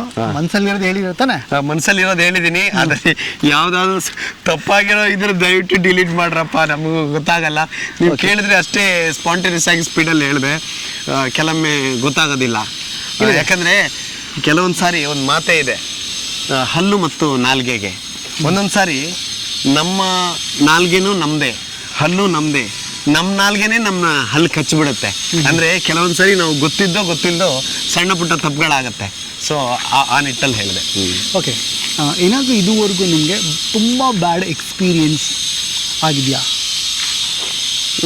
ಜನರಲ್ ಆಗಿದೆ ಅಂತ ತೀರಾ ಬ್ಯಾಡ್ ಎಕ್ಸ್ಪೀರಿಯನ್ಸ್ ಅಂತ ಹೇಳಿ. ಚೀಟಿಂಗು, ಕಮರ್ಷಿಯಲಿ ಮನಿ ವೈಸ್ ಆಗಿರ್ಬೋದು, ಅದೆಲ್ಲ ಮಾನಸಿಕವಾಗಿ.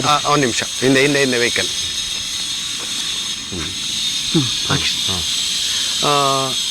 ಆಗಿದೆ ಅಂಥ ಎಕ್ಸ್ಪೀರಿಯನ್ಸ್. ಸಾಮಾನ್ಯ ಎಲ್ಲರಿಗೂ ಆಗಿರುತ್ತೆ ಅಂತ ಅಂದ್ಕೋತೀನಿ. ಅದೇನು ಸ್ಪೆಷಲ್ ಇಲ್ಲ, ಇದು ಕಾಮನ್ ಅನ್ನತ್ತೆ. ಒಂದಿಷ್ಟು ಜನ ನಂಬಿಕೆ ದ್ರೋಹ ಆಗುತ್ತೆ, ಒಂದಿಷ್ಟು ಜನ ನಂಬಿಕೆ ಗಳಿಸ್ತಾರೆ. ಇದೆಲ್ಲ ಪ್ರೊಸೆಸ್ ಅಂತ ಅಂದ್ಕೋತೀನಿ. ಅದರಲ್ಲಿ ಅಂಥ ವಿಶೇಷತೆ ಏನಿಲ್ಲ ಅನಿಸುತ್ತೆ ನನಗೆ. ಓಕೆ, ಅಪ್ಕಮಿಂಗ್ ಆ್ಯಕ್ಟರ್ಗೆ, ಇತ್ತೀಚೆಗೆ ಬರೋ ಆ್ಯಕ್ಟರ್ಗೆ ಏನು ಹೇಳಕ್ಕೆ ಇಷ್ಟಪಡ್ತೀರಾ? ಒಂದೇ ವಾಕ್ಯದಲ್ಲಿ ಹೇಳಬೇಕು ಅಂದರೆ ಏನು ಹೇಳಕ್ಕೆ ಇಷ್ಟಪಡ್ತೀರಾ? Hard work, dedication, down to earth. Hard work, dedication, down to earth. ಈ ಮೂರಿದ್ರೆ ಸಾಮಾನ್ಯವಾಗಿ ಅದೃಷ್ಟ ಇಲ್ಲ ಅಂದ್ರೂ ಅದೇ 3 ಅದೃಷ್ಟವಾಗಿ ಪರಿಣಾಮ ಬದಲಾವಣೆ ಆಗುತ್ತೆ. ಯಾರಿಗಾದ್ರೂ ರಿಗ್ರೆಟ್ಸು ಸಾರಿ ಕೇಳಬೇಕು ಅಥವಾ ಏನಾದ್ರು ಗ್ರ್ಯಾಟಿಟ್ಯೂಡ್ ಹೇಳಬೇಕು ಅಂದರೆ ನೀವು ಹೇಳ್ಬೋದು. ಆ ಥರ ಏನಿಲ್ಲ, ಬ್ಯೂಟಿಫುಲ್ ಹಾರ್ಟ್ ಇಟ್ಕೊಂಡಿರೋ ವ್ಯಕ್ತಿ ಹಂಗಾರೆ ನೀವು. ಓಕೆ, ಸೊ ಅದಾದಮೇಲೆ ನಿಮ್ಮ ಮುಂದಿನ ಪ್ರಾಜೆಕ್ಟ್ಸ್ ಯಾವುದು, ಅದ್ರ ಬಗ್ಗೆ ಹೇಳಿ. ಮುಂದೆ ಈಗ ಆಲ್ರೆಡಿ 2 ಪ್ರಾಜೆಕ್ಟ್ ಕಮಿಟ್ ಆಗಿದೆ. ಒಂದು ಕೊಡಚಾದ್ರಿ ರಾಣಕ್ ಶೆಟ್ಟಿ ಅಂತ ಒಂದು ಯಕ್ಷಗಾನ ಬೇಸ್ ಮೇಲೆ ಕತೆ ಹೋಗುತ್ತೆ. ನಾನೊಬ್ಬ ಯಕ್ಷಗಾನ ಕಲಾವಿದ ಅದರಲ್ಲಿ. ಅದ್ರ ಮೇಲೆ ನಮ್ಮ ಉಡುಪಿ ಮಂಗಳೂರು ನಮ್ಮ ನೇಟಿವಿಟಿ ಇಟ್ಕೊಂಡು ಸಬ್ಜೆಕ್ಟ್ ರೆಡಿಯಾಗಿ ಅದಕ್ಕೆ ಪ್ಲಾನಿಂಗ್ ಆಗ್ತಾ ಇದೆ. ಇನ್ನೊಂದು ಕೇಸ್ ನಂಬರ್ 18/9 ಭಾಗ 2 ಮಾಡೋದಕ್ಕೆ ಒಂದು ಬ್ಯೂಟಿಫುಲ್ ಸ್ಕ್ರಿಪ್ಟ್ ಸಿಕ್ಕಿದೆ. ಅದ್ರ ಮೇಲೆ ಪ್ಲಾನಿಂಗ್ ನಡೀತಾ ಇದೆ. ಈಗ ಸದ್ಯ 2 ಪ್ರಾಜೆಕ್ಟು ನನ್ನ ಕೈಯಲ್ಲಿದೆ, ಅದ್ರ ಮೇಲೆ ಕೆಲಸ ನಡೀತಾ ಇದೆ. ಓಕೆ, ನಿಮ್ದು ಅಪ್ಕಮಿಂಗ್ ಪ್ರಾಜೆಕ್ಟು 31 ಡೇಸ್ಗೆ ನಮ್ಮ ಆಡಿಯನ್ಸಿಗೆ ರಿಕ್ವೆಸ್ಟ್ ಮಾಡ್ಕೊಳ್ಳಿ, ನಿಮಗೆ ಏನನ್ಸುತ್ತೆ ಅದು? ಒಂದು ನನ್ನ ಮುಂದಿನ ಪ್ರಾಜೆಕ್ಟ್ ಏಪ್ರಿಲ್ ಕೊನೆ ವಾರದಲ್ಲಿ ರಿಲೀಸಿಗೆ ಪ್ಲ್ಯಾನ್ ಮಾಡ್ಕೊಂಡಿದ್ದೀವಿ. ಒಂದು ಡಿಫ್ರೆಂಟ್ ಕತೆ, ಅದ್ಭುತವಾಗಿ ಮೂಡಿ ಬಂದಿದೆ. ಟೋಟಲಿ ಕಾಮಿಡಿ, ಸಸ್ಪೆನ್ಸ್ ಆಮೇಲೆ ಇಮೋಷನ್ ಇಟ್ಕೊಂಡು ಈ ಕಥೆಯನ್ನು ಹೆಣೆದಿದ್ದೀವಿ. ದಯವಿಟ್ಟು ನೋಡಿ, ಆಶೀರ್ವಾದ ಮಾಡಿ. ನಿಮ್ಮ ಪ್ರೀತಿಗೆ ನೀವು ಅದು ಬಂದದಕ್ಕೆ ಮೋಸ ಆಗಲ್ಲ. ಈಸ್ 100% ಎಂಟರ್ಟೈನ್ಮೆಂಟ್ ಅಂತ ಹೇಳೋಕ್ಕೆ ಇಷ್ಟಪಡ್ತೀನಿ. Okay, director note YouTube channel ಬಗ್ಗೆ ಏನು ಹೇಳ್ತೀರಾ? ಡೈರೆಕ್ಟರ್ ನೋಟ್ ಯೂಟ್ಯೂಬ್ ಚಾನಲ್ ಬಗ್ಗೆ ಹೇಳೋದಾದರೆ, ಅರುಣ್ ಏನೇ ಮಾಡಿದ್ರೂ ವಿಶೇಷವಾಗಿ ಸ್ಪೆಷಲ್ಲಾಗಿ ಭಾಳ ಯೋಚನೆ ಮಾಡಿ ಮಾಡ್ತಾರೆ. ಅವರಿಗೆ ಒಳ್ಳೆಯದಾಗಲಿ ಅಂತ ಹೃದಯಪೂರ್ವಕ ಹಾರೈಸ್ತೀನಿ. So thank you so much. Thank you. ನಮ್ಮ ಆಡಿಯನ್ಸ್ ರಿಕ್ವೆಸ್ಟ್ ಮಾಡ್ಕೊಳ್ಳಿ, ಶೇರ್ ಮಾಡಿ, ಲೈಕ್ ಮಾಡಿ ಅಂತ. ನಿಮ್ಮ ಬಾಯಾರೆ ಯೂಟ್ಯೂಬ್ ಚಾನಲ್ನ ಶೇರ್ ಮಾಡಿ, ಲೈಕ್ ಮಾಡಿ. ಇದು ಹೆಸರೇನು ಇನ್ನೊಂದ್ಸರಿ ಹೇಳಿ. ಇದ್ರದ್ದು ಯಾವುದು ಹೆಸರು ಗೊತ್ತಿಲ್ಲ ಸರ್. ಸರಿ ಅದಲ್ಲ ಯೂಟ್ಯೂಬ್ ಚಾನಲ್ ಡೈರೆಕ್ಟರ್ ನೋಟ್. ಸಾರಿ, ಡೈರೆಕ್ಟರ್ ನೋಟ್ ಯೂಟ್ಯೂಬ್ ಚಾನಲ್ನ ಸಬ್ಸ್ಕ್ರೈಬ್ ಮಾಡಿ, ಶೇರ್ ಮಾಡಿ. ಥ್ಯಾಂಕ್ ಯು ಗೆಳೆಯರೆ. ನಿಮ್ಮ ಜೊತೆ ಇಷ್ಟೋ ತನಕ ನನಗೆ ಮಾತಾಡಿದ್ದು ಒಂದು ಜರ್ನೀಸ್, ನಿಮ್ಮ ಜೊತೆ ಯೂನಿವರ್ಸಿಟಿಲಿ ಜರ್ನಿ ಮಾಡ್ಕೊಂಡು ಶೂಟ್ ಮಾಡಿದ್ದು ಖುಷಿ ಕೊಡ್ತಿದೆ. ನನಗೂ ಕೆಲವು ಸಿಕ್ಕಾಪಟ್ಟೆ ಇನ್ಫಾರ್ಮೇಷನ್ ಸಿಕ್ಕಿದೆ.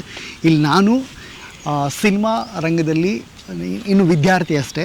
ಪ್ರತಿಯೊಬ್ಬ ಮನುಷ್ಯರಿಂದನೂ ಕಲಿಯುವಂಥ ವಿಚಾರಗಳು ಸಿಕ್ಕಾಪಟ್ಟೆ ಇರುತ್ತೆ. ಸೊ ನಮ್ಮಿಂದಲೂ ಸಣ್ಣ ಪುಟ್ಟ ತಪ್ಪುಗಳು ಆಗುತ್ತೆ, ಮನುಷ್ಯನ ಕಾಮನ್ ಎರರ್ ಇದು. ಅದು ನಮಗೆ ಆ ತಪ್ಪುಗಳು ನಮಗೆ ಗೊತ್ತಾಗಿ ನಾವು ತಿದ್ಕೊಂಡು ಮುಂದೆ ಹೋಗಬೇಕಾಗತ್ತೆ. ಹಾಗೆ ನಿಮ್ಮ ಲೈಫಲ್ಲೂ ಒಳ್ಳೆ ಡೇಸ್ಗಳು ಬರಲಿ, ಕಲರ್ಫುಲ್ಲು ಸಿನಿಮಾಗಳು ಬರಲಿ, ಆಡಿಯನ್ಸ್ ಮನಸ್ಸಲ್ಲಿ ನಿಮ್ಮ ಎಲ್ಲ ಸಿನಿಮಾಗಳು ಪ್ರತಿಬಿಂಬಿಸಲಿ ಅಂತ ನಾನು ಕೇಳಿಕೊಂಡು, ಒಳ್ಳೆಯದಾಗಲಿ. ನಿಮ್ಮ ಜೊತೆ ಸದಾ ನಾನು ನನ್ನ ಯೂಟ್ಯೂಬ್ ಚಾನಲ್ ಇರುತ್ತೆ ಅಂತ ನಿಮಗೆ ಹೇಳ್ತಾ, ನನ್ನ 31 ಡೇಸ್ ಚಿತ್ರ 31 ಡೇಸ್ ಅಂತ ಯಾಕೆ ಇಟ್ಟಿದ್ದೀನಿ ಅಂದರೆ, 31 ದಿವಸದಲ್ಲಿ ನಡೆಯೋ ಒಂದು ಪ್ರೇಮ ಕತೆ. 15 ದಿವಸ ಇಂಟ್ರೋಲ್, ಆಫ್ಟರ್ 15 ದಿವಸ ಸೆಕೆಂಡ್ ಹಾಫ್, 31ನೇ ದಿವಸ ಕ್ಲೈಮ್ಯಾಕ್ಸ್. ನಿಜವಾಗ್ಲೂ ಹೈ ವೋಲ್ಟೇಜ್ ಆಗಿರುತ್ತೆ. ಹೈ ವೋಲ್ಟೇಜ್ ಲವ್ ಅಂತಲೇ ಇಟ್ಟಿದ್ವಿ. ಈ ಸಿನಿಮಾನ ನೋಡಿ ಆಶೀರ್ವಾದ ಮಾಡಿ ಅಂತ ಕೇಳ್ಕೊತೀವಿ. Thank you. ಡೆಫಿನೆಟ್ಲಿ ಈ ಸಿನಿಮಾ ಹಿಟ್ ಆದಮೇಲೆ ಮತ್ತೊಂದು ಇಂಟರ್ವ್ಯೂ ನಮ್ಮ ಜೊತೆ ಕೊಡ್ಬೇಕು ಸರ್. ನಮ್ಮ ಆಡಿಯನ್ಸ್ ಜೊತೆ ಮತ್ತೆ ಶೇರ್ ಮಾಡ್ಬೇಕು ನೀವು. Thank you. ಖುಷಿ ವಿಚಾರಗಳನ್ನ ಖಂಡಿತ ಇದಾಗುತ್ತೆ. Thank you. Thank you.